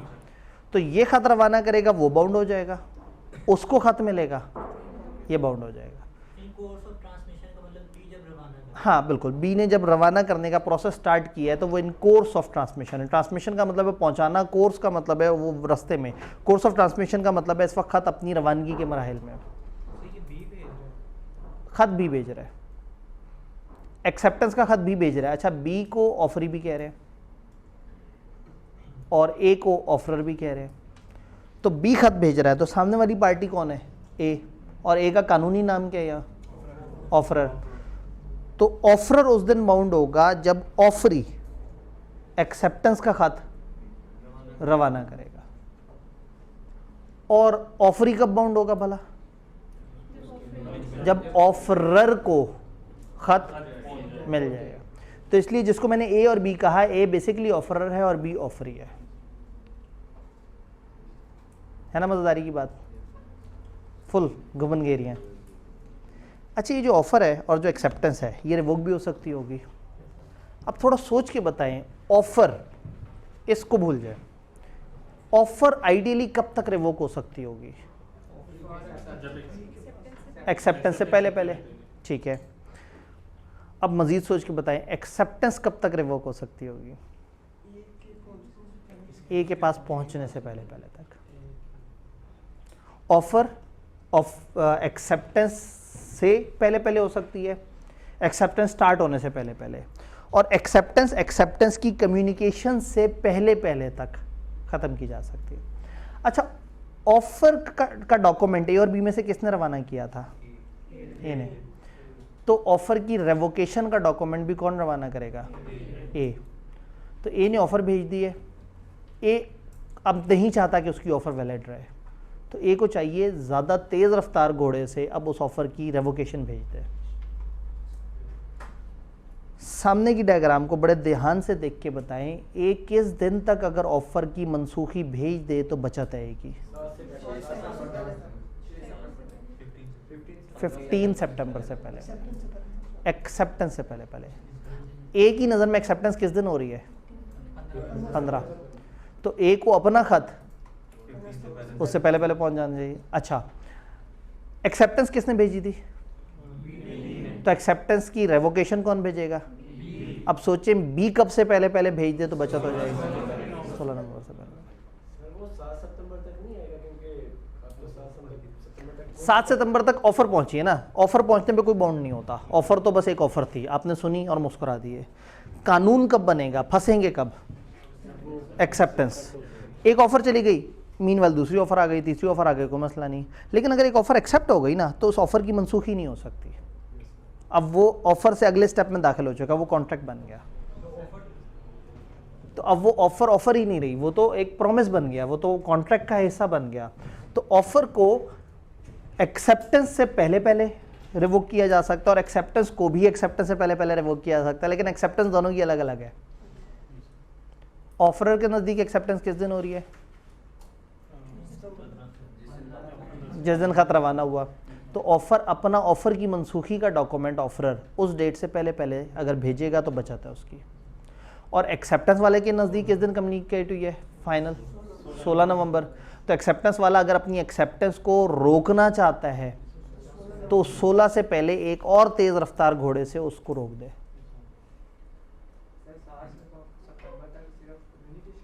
7 सितंबर तक तो सिर्फ ऑफर पहुंची थी। देखिए मैं दोबारा एक्सप्लेन कर देता हूँ। ए ने एक ख़त रवाना किया 7 जुलाई को जिसमें एक ऑफ़र लिखी हुई थी। वो ख़त बी को मिला है 7 सितंबर को और बी उसको देख के मुस्कुरा रहा है। मुस्कुराना इज़ नॉट एक्सेप्टेंस।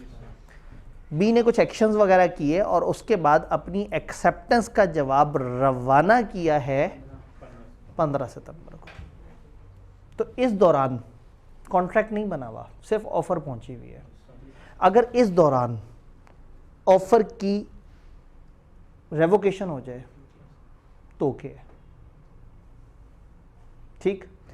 एक्सेप्टेंस रवाना होने से पहले तो रिवोक ही नहीं होगी, तो 15 को एक्सेप्टेंस रवाना हुई है, लेकिन ये एक्सेप्टेंस जैसे ही इधर पहुंच गई ना, बी फंस जाएगा।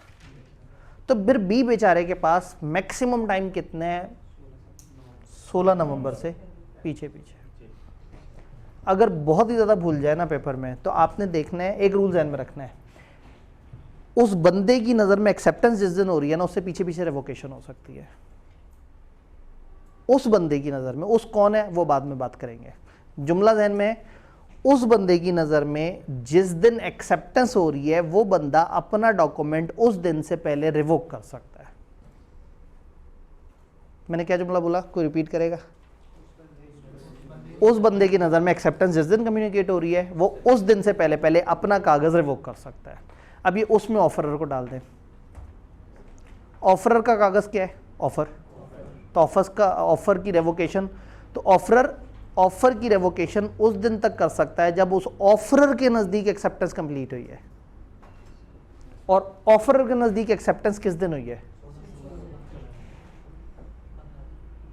ऑफरर के नज़दीक। तो ऑफरर अपना डॉक्यूमेंट उस दिन तक मंसूख कर सकता है जब तक उसके नज़दीक एक्सेप्टेंस हुई। एक्सेप्टेंस की रेवोकेशन कौन करेगा? तो जुमला क्या था, वो बंदा अपना डॉक्यूमेंट तब तक रिवोक कर सकता है जब उसकी नज़र में एक्सेप्टेंस कंप्लीट हुई हो। और इसकी नज़र में एक्सेप्टेंस कब कंप्लीट हुई है? तो इंतहाई आसान अल्फाज में कॉन्ट्रैक्ट बनने से पहले आप रिवोक कर सकते हैं। ऑफर करने वाला एक्सेप्टेंस से पहले रिवोक कर दे, क्योंकि ऑफर करने वाले के नज़दीक 15 सितंबर को कॉन्ट्रैक्ट बन चुका है, और लेकिन एक्सेप्टेंस करने वाले के नज़दीक 16 नवंबर को जाके। तो यहाँ लैंग्वेज थोड़ी सी पेचीदा हो जाती है, लेकिन आई होप कि लॉजिक आपको समझ आ रही है। एक दफ़ा ज़रा देखते हैं रेवोकेशन। रेवोकेशन कब कब हो सकती है? Timing of revocation. अब प्रपोजल में be revoke at any time before acceptance. Acceptance से पहले पहले आप ऑफर रिवोक कर सकते हैं। अगर सामने एक बंदा, आपने उसे बोला, उसके हाँ कहने से पहले आपने वापस ले लिया, ये तो सामने। और अगर ख़त भेजें तो ख़त में प्रपोजल में be revoke at any time before acceptance, regular rule हो गया। और the communication of acceptance is complete as against, यानी as per the proposer. Proposer के नज़दीक एक्सेप्टेंस जिस दिन कंप्लीट हुई है वो उससे पीछे पीछे अपनी ऑफर रिवोक कर सकता है। फिर एक्सेप्टेंस वाले ने एक्सेप्टेंस रिवोक करनी है। Acceptance can be revoke at any time before the communication of acceptance is complete as per the. तो बस ये रूल ज़हन में रख लेना है, एक्सेप्टेंस रिवोक एक्सेप्टर करेगा और ऑफर रिवोक ऑफर करेगा। हर बंदा अपनी वाली चीज़ उस दिन से पीछे पीछे रिवोक कर सकता है जब तक उसकी नज़र में कम्युनिकेशन नहीं हो गई। और एक्सेप्टेंस की कम्युनिकेशन दोनों की नज़र में फ़र्क है। ख़त रवाना होता है तो प्रपोजर के नज़दीक कंप्लीट हो जाता है, और ख़त पहुंचता है ऑफरी या एक्सेप्टर के नज़दीक हो जाता है। क्या ये बात समझ आई? थोड़ी सी डिस्कशन है, लेकिन टेक्निकल डिस्कशन है। रेवोकेशन की कम्युनिकेशन कब होती है? जो भेज रहा होता है उसकी नज़र में उस दिन हो रही होती है, लेकिन असल में वो इम्पोर्टेंट नहीं होता। इम्पोर्टेंट कौन होता है? सामने वाला, जिसको वो इनकार कर रहा है। तो जिसको रेवोकेशन की गई है उसकी नज़र में वो किस दिन पहुंचती है? When it comes to knowledge of revocation में कहानी फिर सीधी हो गई, जब पहुंचेगी तब कम्युनिकेशन कंप्लीट होगी। एक्सेप्टेंस ने ना रूल उल्टा कर दिया था। एक्सेप्टेंस में पहुंचने पे कम्युनिकेशन नहीं हुई थी, रवाना होने पे कम्युनिकेशन हुई थी। तो ये एक पेचीदा सी सिचुएशन बन गई। कहानी को ज़ीरो से शुरू करते हैं। ए ने एक ऑफ़र भेजी 7 जुलाई को। ऑफ़र में लिखा था कि मुझे आपसे 100 टन आयरन चाहिए 1 लाख रुपए के रेट से, क्या आपको कबूल है? और ये कह के ये ख़त बहरी जहाज़ के रास्ते से भेज दिया। ख़त रास्ते में कोई मसला ही नहीं है, अभी तक कोई कानूनी बात ही नहीं हुई। ख़त पहुंच गया, बी ने ऑफ़र पढ़ ली और मुस्कुरा भी दिया, अभी भी कोई कानूनी बात नहीं है। अभी एक ऑफ़र और आपको सैकड़ों ऑफ़रें आती रहती हैं अलग अलग बिजनेसेस की तरफ से। कहानी पेचीदा होगी जब इसने एक्सेप्टेंस दे दी, क्योंकि एक्सेप्टेंस देने का मतलब है कि ऑफ़र और एक्सेप्टेंस का साइकिल कंप्लीट हो गया, कॉन्ट्रैक्ट बन गया। तो इसने जब ये एक्सेप्टेंस का खत रवाना किया, यहाँ से ए फंस चुका है। अब ए ने जो ऑफ़र दी हुई थी, बी ने ना सिर्फ उसे मान लिया है बल्कि अपनी तरफ से खत रवाना भी कर दिया। बी के कंट्रोल से निकल गई ये चीज़, बी ने अपनी तरफ से रवाना कर दिया। अब जब बी ने रवाना कर दिया है तो जिस दिन बी ने रवाना किया उसी दिन ए बाउंड हो गया। अब अपनी ऑफ़र पे ए अब मुकर नहीं सकता, अब वो ऑफ़र वापस लेने का टाइम उसका ख़त्म हो गया, वो बाउंड हो गया। लेकिन बी की एक्सेप्टेंस अभी जा रही है, पहुंची नहीं है। बी अगर कभी घबरा के एक्सेप्टेंस वापस लेना चाहे तो बी के पास अभी भी मार्जिन है यहाँ तक। अगर बी ज़्यादा तेज़ रफ्तार कम्युनिकेशन के मोड से अपनी एक्सेप्टेंस की रेवोकेशन अपनी एक्सेप्टेंस पहुंचने से पहले पहुंचा दे तो फिर बच जाएगा। अगर एक्सेप्टेंस और रेवोकेशन का खत एक ही दिन पहुंचे तो रेवोकेशन हावी होगी, मतलब टाइम को लॉ काउंट नहीं करता, दिन को काउंट करता है। अगर एक ही दिन दोनों पहुंच गई हैं तो समझें आपकी रेवोकेशन भी साथ ही हो गई है। इधर ना ये वाली कहानी ख़तों वाले दौर में नहीं होती कि पहले कौन सा ख़त पड़ा था, क्योंकि उसमें कोई भी बंदा बेईमानी कर सकता है। ख़त के पहुंचने का रिकॉर्ड हमें डाकिया से मिल जाता है, ख़त के रवाना होने का रिकॉर्ड डाकिया से मिल जाता है, पोस्ट ऑफिस से मिल जाता है, लेकिन कौन सा ख़त पहले पढ़ा गया इसका रिकॉर्ड नहीं। तो जो ख़त सेम डे पे पहुंचते हैं ना, उनको हम सेम डे काउंट करते हैं। तो अगर एक्सेप्टेंस रेवोकेशन दोनों इकट्ठे पहुंच गई तो समझे रेवोकेशन हावी है। बात समझ आई? जी जो ए है, जब उसने भेजा है, ठीक है, तो कम्युनिकेशन उसके मुताबिक कंप्लीट होगी। ए ने ऑफ़र का जब खत भेजा तो वो तो अपनी तरफ से इजी है कि उसने ऑफ़र भेजी है। ऑफ़र की कम्युनिकेशन कानूनी तौर पे कोई बहुत काम की बात नहीं है। ऑफ़र पहुँचे ना पहुँचे, पहुँच के पड़ी रहे, अभी तक कोई कानून ऐड नहीं हुआ। कानून कब ऐड होगा? एक्सेप्टेंस। तो आप देखिए ऑफ़र में हमने इतनी खिचड़ी नहीं पकाई थी, एक्सेप्टेंस पे आके हम एक पूरी खिचड़ी पकाना शुरू हो गए, क्योंकि एक्सेप्टेंस इंपॉर्टेंट है। एक्सेप्टेंस से कानून क्रिएट होता है। ऑफर्स तो बहुत सारी आती रहती हैं। तो छोटा सा चैप्टर है, ज़्यादा लंबा चौड़ा चैप्टर नहीं है। अगर आप गौर से देखें तो इसमें वाहिद टेक्निकल डिस्कशन इसी जगह पे है। थोड़ा सा देखने की कोशिश करते हैं कि अगर ये चैप्टर इस तरह का है तो ICAP के सवाल किस तरह के हैं। ये तो पता लगे कि सवाल किस तरह के हैं, ये तो पता लगे कि हम जो कानून पढ़ रहे हैं उसके बाद क्या हम उसको समझ भी पा रहे हैं या नहीं। तो हो जाए खतरों से टक्कर। भाई का सवाल जी, ये रेवोकेशन जो है ना, जो भेजेगा उसके नज़दीक उस दिन वैलिड, लेकिन रेवोकेशन में वो बंदा इंपॉर्टेंट नहीं है जो भेज रहा है। इंपॉर्टेंट कौन है? जिसको आप बता रहे हैं, जिसको आप इनकार बता रहे हैं। तो रेवोकेशन का खत पहुंचेगा तो कम्युनिकेशन कंप्लीट होगी। ऑफर की रेवोकेशन उस दिन कंप्लीट होगी जब खत इसको मिल जाए, और एक्सेप्टेंस की रेवोकेशन किस दिन कंप्लीट होगी? जब उसको रेवोकेशन का खत मिल जाए। तो रेवोकेशन में कहानी सीधी है, जो भेजता है वो उस दिन बाउंड हो जाता है और जिसको खत मिलता है वो उस दिन बाउंड होता है। बस खत मिलने का टाइम जो है वो एक्सेप्टेंस की कम्युनिकेशन से पीछे पीछे होना चाहिए। नेगेटिव कंफर्मेशन, हमने कहा ऑफर का जवाब नेगेटिव टोन में नहीं होना चाहिए। यानी ऑफर में एक बंदा ऑफर दे तो दूसरे ने उस ऑफर को या तो एक्सेप्ट करना है या रिजेक्ट करना है। अगर ऑफर के जवाब में दूसरा खामोश है तो आप इसका कभी ये मतलब नहीं निकालेंगे कि उसने ऑफर एक्सेप्ट कर ली है। फॉर एग्जाम्पल कॉलेज वालों ने आपसे कहा कि जी आप आएँ, फास्ट ट्रैक है, इतने हज़ार फीस है, और देखिए अगर आप खामोश रहे तो इसका मतलब है कि आपको कोई मसला नहीं। और 3 दिन बाद आपसे कहें अभी तक आपकी फ़ीस नहीं आई क्योंकि हमने आपको ऑफ़र दी थी और आपने इनकार नहीं किया था, खामोश रहे थे। तो चूंकि आप खामोश रहे थे तो हमने खुद ही से समझ लिया कि आपने एक्सेप्ट कर लिया। ये हरकत ऑफ़र एक्सेप्टेंस में मना है। आपको अगर किसी को ऑफ़र देनी है तो वो उसका जवाब हाँ में देगा, या इनकार करेगा। खामोशी का मतलब इनकार सोचना है तो सोच लें, खामोशी का मतलब यस कंसिडर नहीं करना, ये गलत बात हो जाएगी। क्लियर? हो जाए खतरों से टक्कर। जी भाई, ये वाले 2 पॉइंट। रेवोकेशन जो बंदा कर रहा है उसकी नजर में कब होगी? जी ये वो 2 भाई आपको बुला रहे हैं, शायद वो वाले 2 भाई तक शायद नहीं पहुंच पाई। अच्छा जी, जो कर रहे हैं रेवोकेशन, जो कर रहा है उसके नज़दीक उसी दिन उसने रेवोकेशन कर दी तो वो अपनी रेवोकेशन पे उस दिन बाउंड है कि हाँ भाई मैंने इनकार किया है।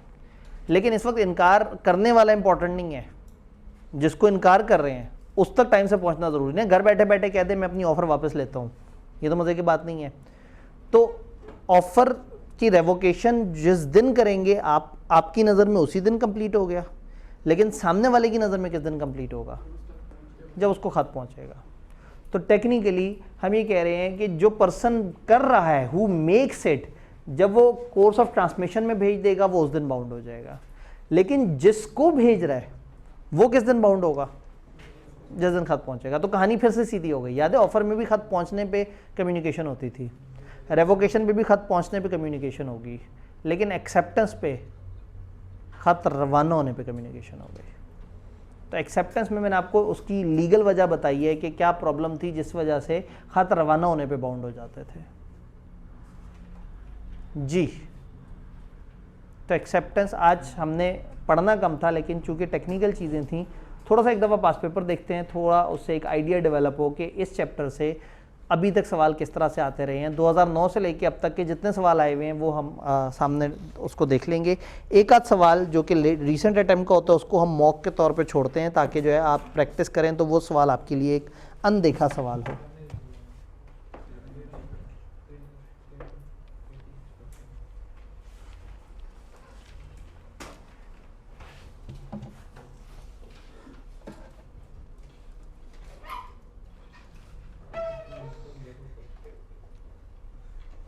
आपके पास किताब में चैप्टर के एंड पे पास पेपर आ रहे होते हैं, नहीं तो दूसरी पास पेपर की किताब है उसमें भी आ रहे होते हैं।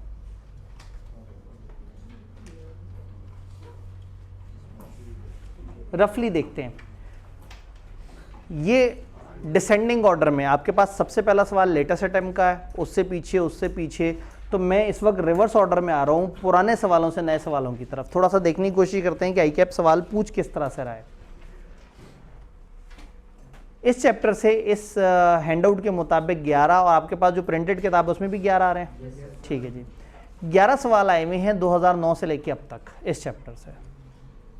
यानी कि एक चैप्टर समझ आने के बाद ये देखना भी तो ज़रूरी है ना कि आईकैप उसका सवाल कैसे पूछ रहा है, ताकि हमें पता लगे कि क्या हम इस काबिल हैं कि वो सवाल का जवाब दे सकें।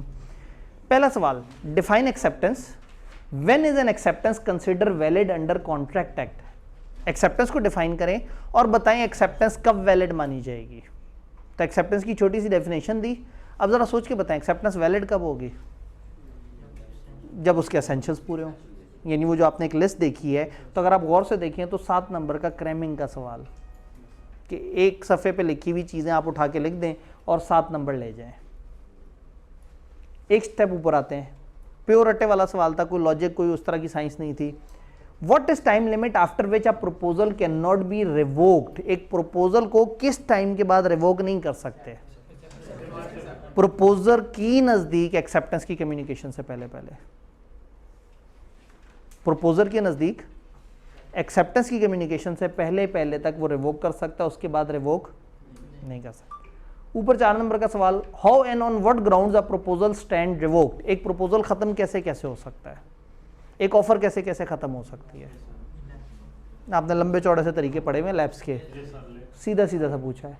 ले जी टेक्निकल सवाल आया, मजा आएगा। Murad offered his car to Sanam for 4 lakh. Murad ने अपनी कार सनम को ऑफर की कि भाई 4 लाख रुपए दो और मेरी गाड़ी ले लो। 2015 में 4 लाख में गाड़ी आ जाती होगी। सनम एक्सेप्टेड द ऑफर, सनम ने ऑफर एक्सेप्ट कर ली। मुराद ने कहा मेरी गाड़ी लो, 4 लाख रुपए दो, मेरी गाड़ी ले लो, और सनम ने उसकी ऑफर एक्सेप्ट कर ली। And enclosed a pay order of 1.5 lakh with a promise to pay balance in monthly instalment of 62,500 each.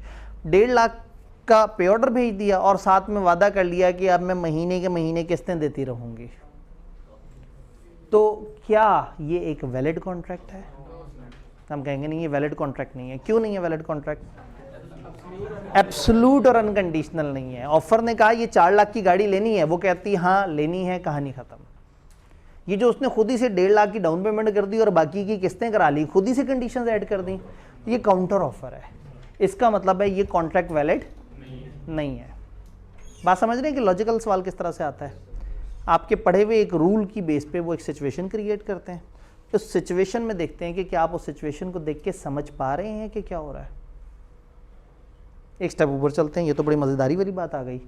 अगर आपने चैप्टर पढ़ा है, बल्कि दूसरा दिन तो अभी घर जाके याद भी नहीं किया और आपको सवाल समझ आना शुरू हो गए, तो आप लोग तो वाकई आग लगा देंगे। अल्लाह खैर करे। Badar who is owner of Mashhoor associate, Badar ji Mashhoor associate का ओनर है, send one of his employees Aftab in search of his pet horse which has been missing for 5 days। 5 दिन से उसका एक पालतू घोड़ा जो है वो गुम हुआ था। तो बदर नामी शख्स ने अपने एम्प्लॉय आफ्ताब को भेजा कि ढूंढो। बदर advertise a reward of 20,000 in newspaper, और साथ में अखबार में उसने इश्तिहार भी दे दिया 20,000 रुपये का कि जो मिसिंग हॉर्स लेके आएगा मैं उसको 20,000 रुपये दूंगा। एक तरफ से अपने एम्प्लॉय को भेज दिया जाओ घोड़ा ढूंढ के लेके आओ, और एक तरफ अखबार में इश्तिहार दे दिया कि 20,000 रुपये मैं दूंगा जो भी मेरा घोड़ा ढूंढ के लेके आएगा। आफ्ताब वही employ, unaware of the newspaper advertisement, उसको नहीं पता था अखबारी इश्तिहार का। ट्रेस द हॉर्स, वो घोड़ा ढूंढ के ले आया। Subsequently on knowing about the reward, subsequently बाद में जब उसे रिवॉर्ड का पता लगा, आफ्ताब क्लेम इट फ्रॉम बदर, आफ्ताब ने बदर से कहा कि मेरे पैसे, जैसे वो लाहौरी ज़बान में होता है कि वो मेरे पैसे, ठीक है, तो उसने कहा केड़े पैसे, ठीक है, तो मेरे पैसे किधर गए? तो क्या उसको वो पैसे मिलेंगे? नहीं मिलेंगे। क्यों नहीं मिलेंगे पैसे? अनअवेयर, उसको पता नहीं था। Eight the time of doing that thing, वो घोड़ा ढूंढ के जब लेके आ रहा था, वो एक्शन के वक्त उसे नहीं पता था कि इस घोड़े पे 20,000 का इनाम रखा हुआ है। आप देखेंगे एक लाइन पकड़ी, सिचुएशन बना दी, 4 नंबर का सवाल पूछ लिया। अब इस सवाल को जवाब कैसे देना है ये एक राज है, ये मैंने परसों बताना है इंशाल्लाह। कल आप लोग एक टेस्ट दे रहे होंगे और परसों मैं बताऊंगा कि टेस्ट करना कैसे था। तो एक दफ़ा आप अपने तौर पे टक्कर मारेंगे और सोचेंगे कि किस तरह से अच्छे तरीके से लिखा जाए। फिर जब मैं उसमें पॉइंट बताऊंगा तो हो सकता है आप में से कुछ को लगे कि अरे वाह हम तो बड़े बड़े अच्छे तरीके से चल रहे थे, और कुछ को एक इम्प्रूवमेंट का मौका मिल जाए। तो इसमें एक लॉ है, लॉ ये है कि घोड़ा मिसिंग, मतलब पता नहीं था ऑफर का eight the time of acceptance. एक सिचुएशन है कि घोड़ा गुम हुआ है, वो ढूंढ के ला के दे रहा है, और एक आपका नतीजा है कि सही है या गलत। तो आपने इस तरह की सिचुएशन में ना आंसर में 3 बातें करनी होती हैं। कानून क्या कहता है, इस सिचुएशन में मसला क्या है, और अब आपका जवाब हाँ है या ना है। क्योंकि एंड पे वो आपसे पूछते हैं बताओ क्या वो क्लेम कर सकेगा पैसे, तो हम कहेंगे नहीं। इस सवाल का सीधा सा जवाब नहीं देंगे तो वो आपको आधा नंबर देंगे, शायद उतना भी ना दें। आप पहले कहेंगे कानून ये कहता है, फिर कहेंगे इस सिचुएशन में यूं हुआ है, अब इस वजह से मेरा जवाब है नहीं। बात समझ रहे हैं? लेकिन अभी वो कहानी ख़त्म नहीं हुई। एक दिन हमने तकरीबन कोई आधा घंटा ये समझना है कि आईक्यूब के सवालों को हमने पेपर में सॉल्व कैसे करना है, एग्जाम्पल्स के साथ इंशाल्लाह, ताकि फिर उसके बाद जो है वो आप टेस्टों के अंदर वो चीज़ प्रैक्टिस करते रहे। तो ये चीज़ आपको समझ आ गई। इससे ऊपर चल के देखें, list the essential of valid acceptance. 4 number के लिए एसेंशियल पूछ लिया, मर्जी है, कभी 7 नंबर के लिए पूछ लिया, कभी उस वक्त डेफिनेशन पूछी थी वो छोटी सी, तो एसेंशियल्स उन्होंने पूछ लिए। अब जब एसेंशियल पूछे हैं तो आप लिस्ट डाउन करते हुए बहुत ज़्यादा गहराई में ना उतने ऊपर ऊपर की बात लिख दें। लें जी, खत आ गया। 3 सितंबर 2018 को सलीम ने ऑफर किया है by letter to sell his laptop to Ghazi for 50,000। 3 सितंबर को सलीम ने एक ऑफर लेटर भेजा है कि 50,000 रुपये में मैं तुम्हारा लैपटॉप खरीदूंगा, और ये लेटर मिला है 5 सितंबर 2018 को। खत भेजा कब गया है? कौन पार्टीज हैं? सलीम और गाजी। सलीम ने गाजी को खत भेजा, और सलीम ने ये खत भेजा है 3 सितंबर को, और खत कब मिला है? 5 सितंबर को। तो ये ऑफर का खत है, 5 सितंबर को मिला है। फिर क्या हुआ? 6 सितंबर को गाजी ने लेटर ऑफ एक्सेप्टेंस रवाना किया। गाजी ने एक्सेप्टेंस कब भेजी है? 6 सितंबर को। और ये एक्सेप्टेंस पहुंची कब है भला? 8 सितंबर को। यहां तक हम उसको डायग्राम पे लेके आ रहे हैं। दिस इज अलाउड कि आपका एक सवाल करते हुए आपने रफ वर्किंग करनी है तो आप नीचे करके उसे दिखा सकते हैं, इवन सबसे आखिरी सफ़े पे भी कर सकते हैं। वो माइंड नहीं करते क्योंकि उन्हें पता है कि आप उस प्रोसेस को समझने की कोशिश कर रहे हैं। सलीम ने फिर आगे एक और हरकत भी कर डाली। Salim wrote a letter of revocation of his offer. Salim ने अपनी ऑफर की रेवोकेशन भी का खत रवाना कर दिया and posted it on to Ghazi on 5 September 2018। ये भाई साहब ने क्या किया कि इधर से एक ऑफर की रेवोकेशन भी भेज दी। 5 सितंबर को उसने भेजी, 5 सितंबर को भेजी, ठीक है। और लेटर गाजी को कब मिला? 7 सितंबर को।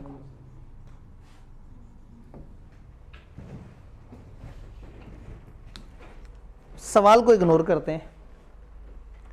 ऑफर चली है 3 को और पहुंची है 5 को, तो ऑफर आपको पता है कंप्लीट तब होती है जब पहुंच जाती है। 5 को पहुंच गई। मसला आता है एक्सेप्टेंस में। एक्सेप्टेंस रवाना कब हुई है?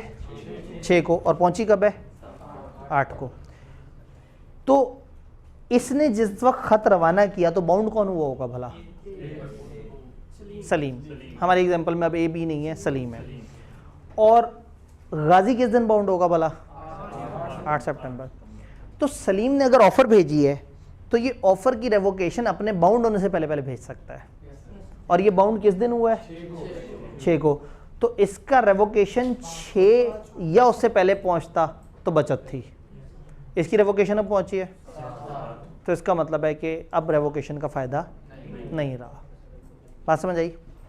सवाल की रिक्वायरमेंट पढ़ते हैं। सवाल हमसे पूछ क्या रहा है। Under the provision of contract act 1872 briefly describe. क्या डिस्क्राइब करना है? When the communication of offer and acceptance and revocation of offer was completed as against Salim and Ghazi under the above circumstances। बहुत ही दिल पे लगे। उन्होंने कहा offer, acceptance और रेवोकेशन कब कब कंप्लीट हुई है? ऑफर कब कंप्लीट हुई है दोनों के नज़दीक? 5 को। एक्सेप्टेंस सलीम के नज़दीक कब कंप्लीट हुई है? 6 को। और गाजी के नज़दीक? समझ आ रहा है? ऑफर की रेवोकेशन सलीम ने किस दिन की है? तो सलीम के लिए वो दिन है, लेकिन सलीम इंपॉर्टेंट नहीं है रेवोकेशन में। गाजी के नज़दीक कब हुई है? 7 को। तो आपने ये सारी चीज़ें बता दी।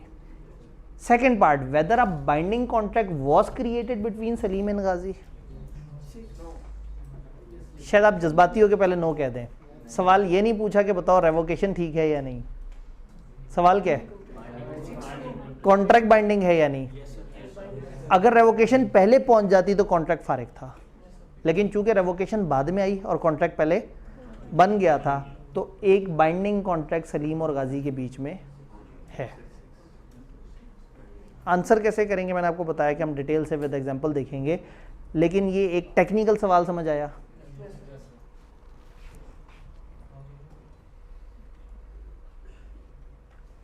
नहीं जी, ये बड़ा सा सवाल नजर आ रहा है, खामखा से देख के परेशान ना हो जाए, पहले छोटा सवाल देख लेते हैं। Respond to following independent scenario under the provision of contract act 1872। कुछ सिनेरियोज दिए हुए होंगे, उसका एक पार्ट सी हमने पकड़ा जो इस चैप्टर से रिलेट करता था। Batool offer to sell her flat to Saqib for 42 lakh. Batool ने साकिब से कहा कि मैं 42 लाख रुपए में अपना ये फ्लैट तुम्हें बेचना चाहती हूँ, ऑफर दी। Saqib accepted the offer and send a cheque of 15 lakh with stipulation, stipulation कहते हैं कंडीशन को, with stipulation to pay the balance in 24 equal monthly instalment of 1,12,500 each. बताएं क्या ये एक वैलिड कॉन्ट्रैक्ट है? आप ये देखें कि अगर एक बच्चे ने पास पेपर पढ़े हुए हों तो आइडिया भी पास पेपर से उन्होंने चोरी किया। उस वक्त गाड़ी थी, इसमें फ्लैट आ गया। गाड़ी 4 लाख की थी, फ्लैट ज़रा ज़्यादा महंगा था, 42 लाख का था। वही चीज़ कि इसने एक्सेप्टेंस गलत तरीके से दी है, तो ये काउंटर ऑफर है, ये एक्सेप्टेंस नहीं माना जाएगा। इसका मतलब है इनका वैलिड कॉन्ट्रैक्ट। इसी तरह से आपने एक सवाल देखा था, उससे मिलता जुलता सवाल ऊपर भी है। सलमान सन वॉज मिसिंग। सलमान का बेटा गायब था, मिसिंग था, गुम हो गया था। Mahmood one of the body guard of Salman volunteer to find Salman son. Salman का एक बॉडी गार्ड, उसने सलमान से वादा किया जी मैं आपके बच्चे को ढूंढ के लेके आऊँगा। Meanwhile Salman gave an advertisement in newspaper announcing an award of 25,000। उसने अखबार में इश्तिहार दे दिया कि मैं 25,000 रुपये दूंगा उस बंदे को जो फाइंड करेगा मिसिंग बॉय को। Mahmood found the boy. Mahmood कौन है जी? वही बॉडीगार्ड जिसने वादा किया था। And brought it home. Salman refuse to pay the reward and Mahmood filed a sue against him. Salman ने उसे इनाम नहीं दिया और उसने सलमान पे लीगल केस कर दिया। सवाल ये है कि क्या महमूद एंटाइटल्ड है? सवाल में उन्होंने क्लियरली नहीं बताया कि महमूद को पता है या नहीं रिवॉर्ड का। नीचे वाले में उन्होंने क्लियरली बताया था उसे नहीं पता। तो इतना पक्का इनकार करेंगे तो ज़रा ख़राब हो जाएगा मामला। आप कहें कि अगर उसे पता था फिर तो उसका हक बनता है, और अगर उसे नहीं पता था तो फिर उसका हक नहीं बनता। तो अगर आप गौर से देखें तो इधर घोड़े की जगह बच्चा आ गया, 20,000 की जगह 25,000 आ गया। यानी कि अगर आपको कॉन्सेप्ट समझ आ जाए तो वो आई कैप चीज़ों को गोल गोल घुमा रहा होता है। एक PTCL नंबर से कॉल है जो कि आज एक बैंक से आनी थी, मैंने इसको ज़रा सामने रखा था। सिर्फ 1 मिनट मैंने एक हाँ कहना है। अस्सलाम वालेकुम। जी जी बिल्कुल।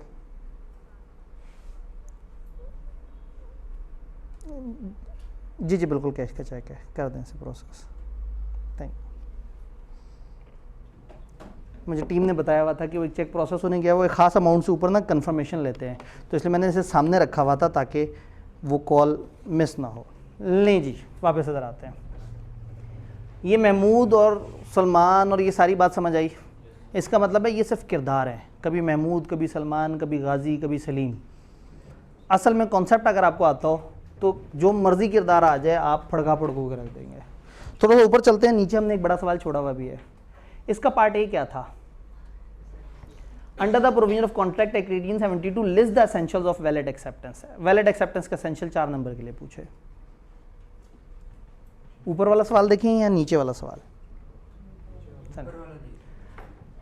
BT is engaged in business of import, purchase and supply of electronic item. During the year BT entered into following contract for supply of various product. उसने बहुत सारे कॉन्ट्रैक्ट किए और हमारे सिर्फ एक पार्ट, हम 5वां पार्ट उसका देख रहे हैं। HL के साथ एक न्यू कस्टमर है, वो BT के पास आया for purchase of 5 television set. एक कस्टमर आपके पास आता है और कहता है मुझे आपसे 5 टीवी खरीदने हैं। बहुत अच्छी बात है, हम ज़रूर बेचेंगे उसे। BT agreed to supply the television set on 6 March 2022। उन्होंने कहा हम आपको 6 मार्च 2022 को बेचेंगे। ओके, कोई मसला नहीं। At a discount of either 10% और 15%। या हम आपको 10% डिस्काउंट दे देंगे या हम आपको 15% डिस्काउंट दे देंगे। On retail price to be finalise at the time of delivery. जिस वक्त डिलीवर हो रहा होगा उस वक्त एक रिटेल प्राइस होगी, उस पर 10% या 15% जो उस वक्त मोड हुआ वो दे देंगे। अपॉन डिलीवरी, जब वो डिलीवर करवाने आया टीवीज़ को, तो HL ने कहा कि मुझे 15% डिस्काउंट दे। आपने कहा था या 10 देंगे या 15, तो वो भाई साहब ने कहा कि ना कोई चक्कर नहीं, हमने 10 या 15 कहा था ना, हम तो 10 देंगे। इसमें क्या गड़बड़ थी इनके एग्रीमेंट में? सर्टन नहीं था, डेफिनेट नहीं था, क्लियर कट नहीं था कि कितना डिस्काउंट, 10 या 15।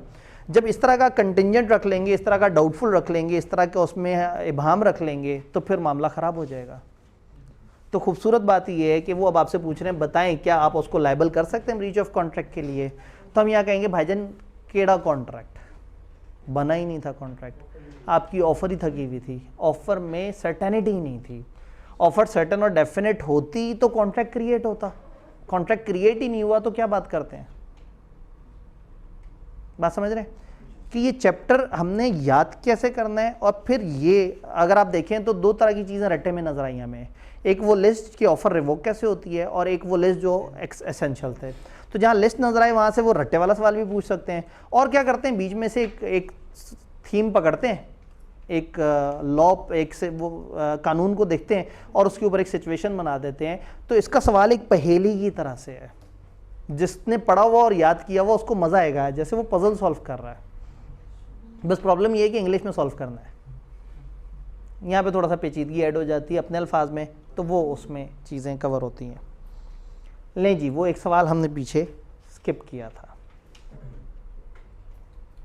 Respond to following scenario under provision of contract act. Contract act के तहत आपने जो है ना इसके ऊपर तबसरा करना है।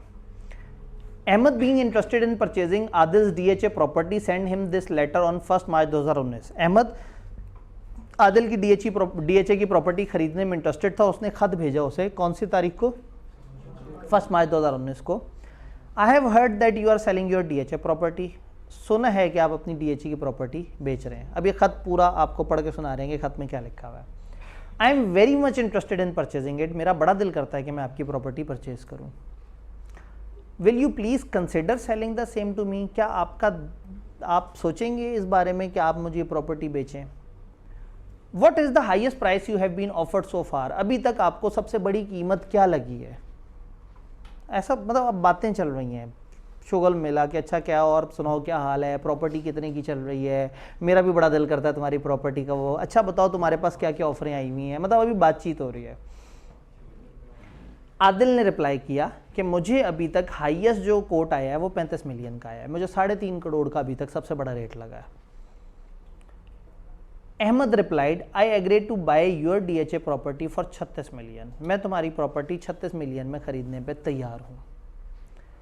सब्सिक्वेंटली आदिल को हामिद की तरफ से एक ऑफ़र मिली 38 मिलियन की और आदिल ने निकाल दी। बताएं आदिल की अहमद की तरफ कोई जिम्मेदारी तो नहीं बनती?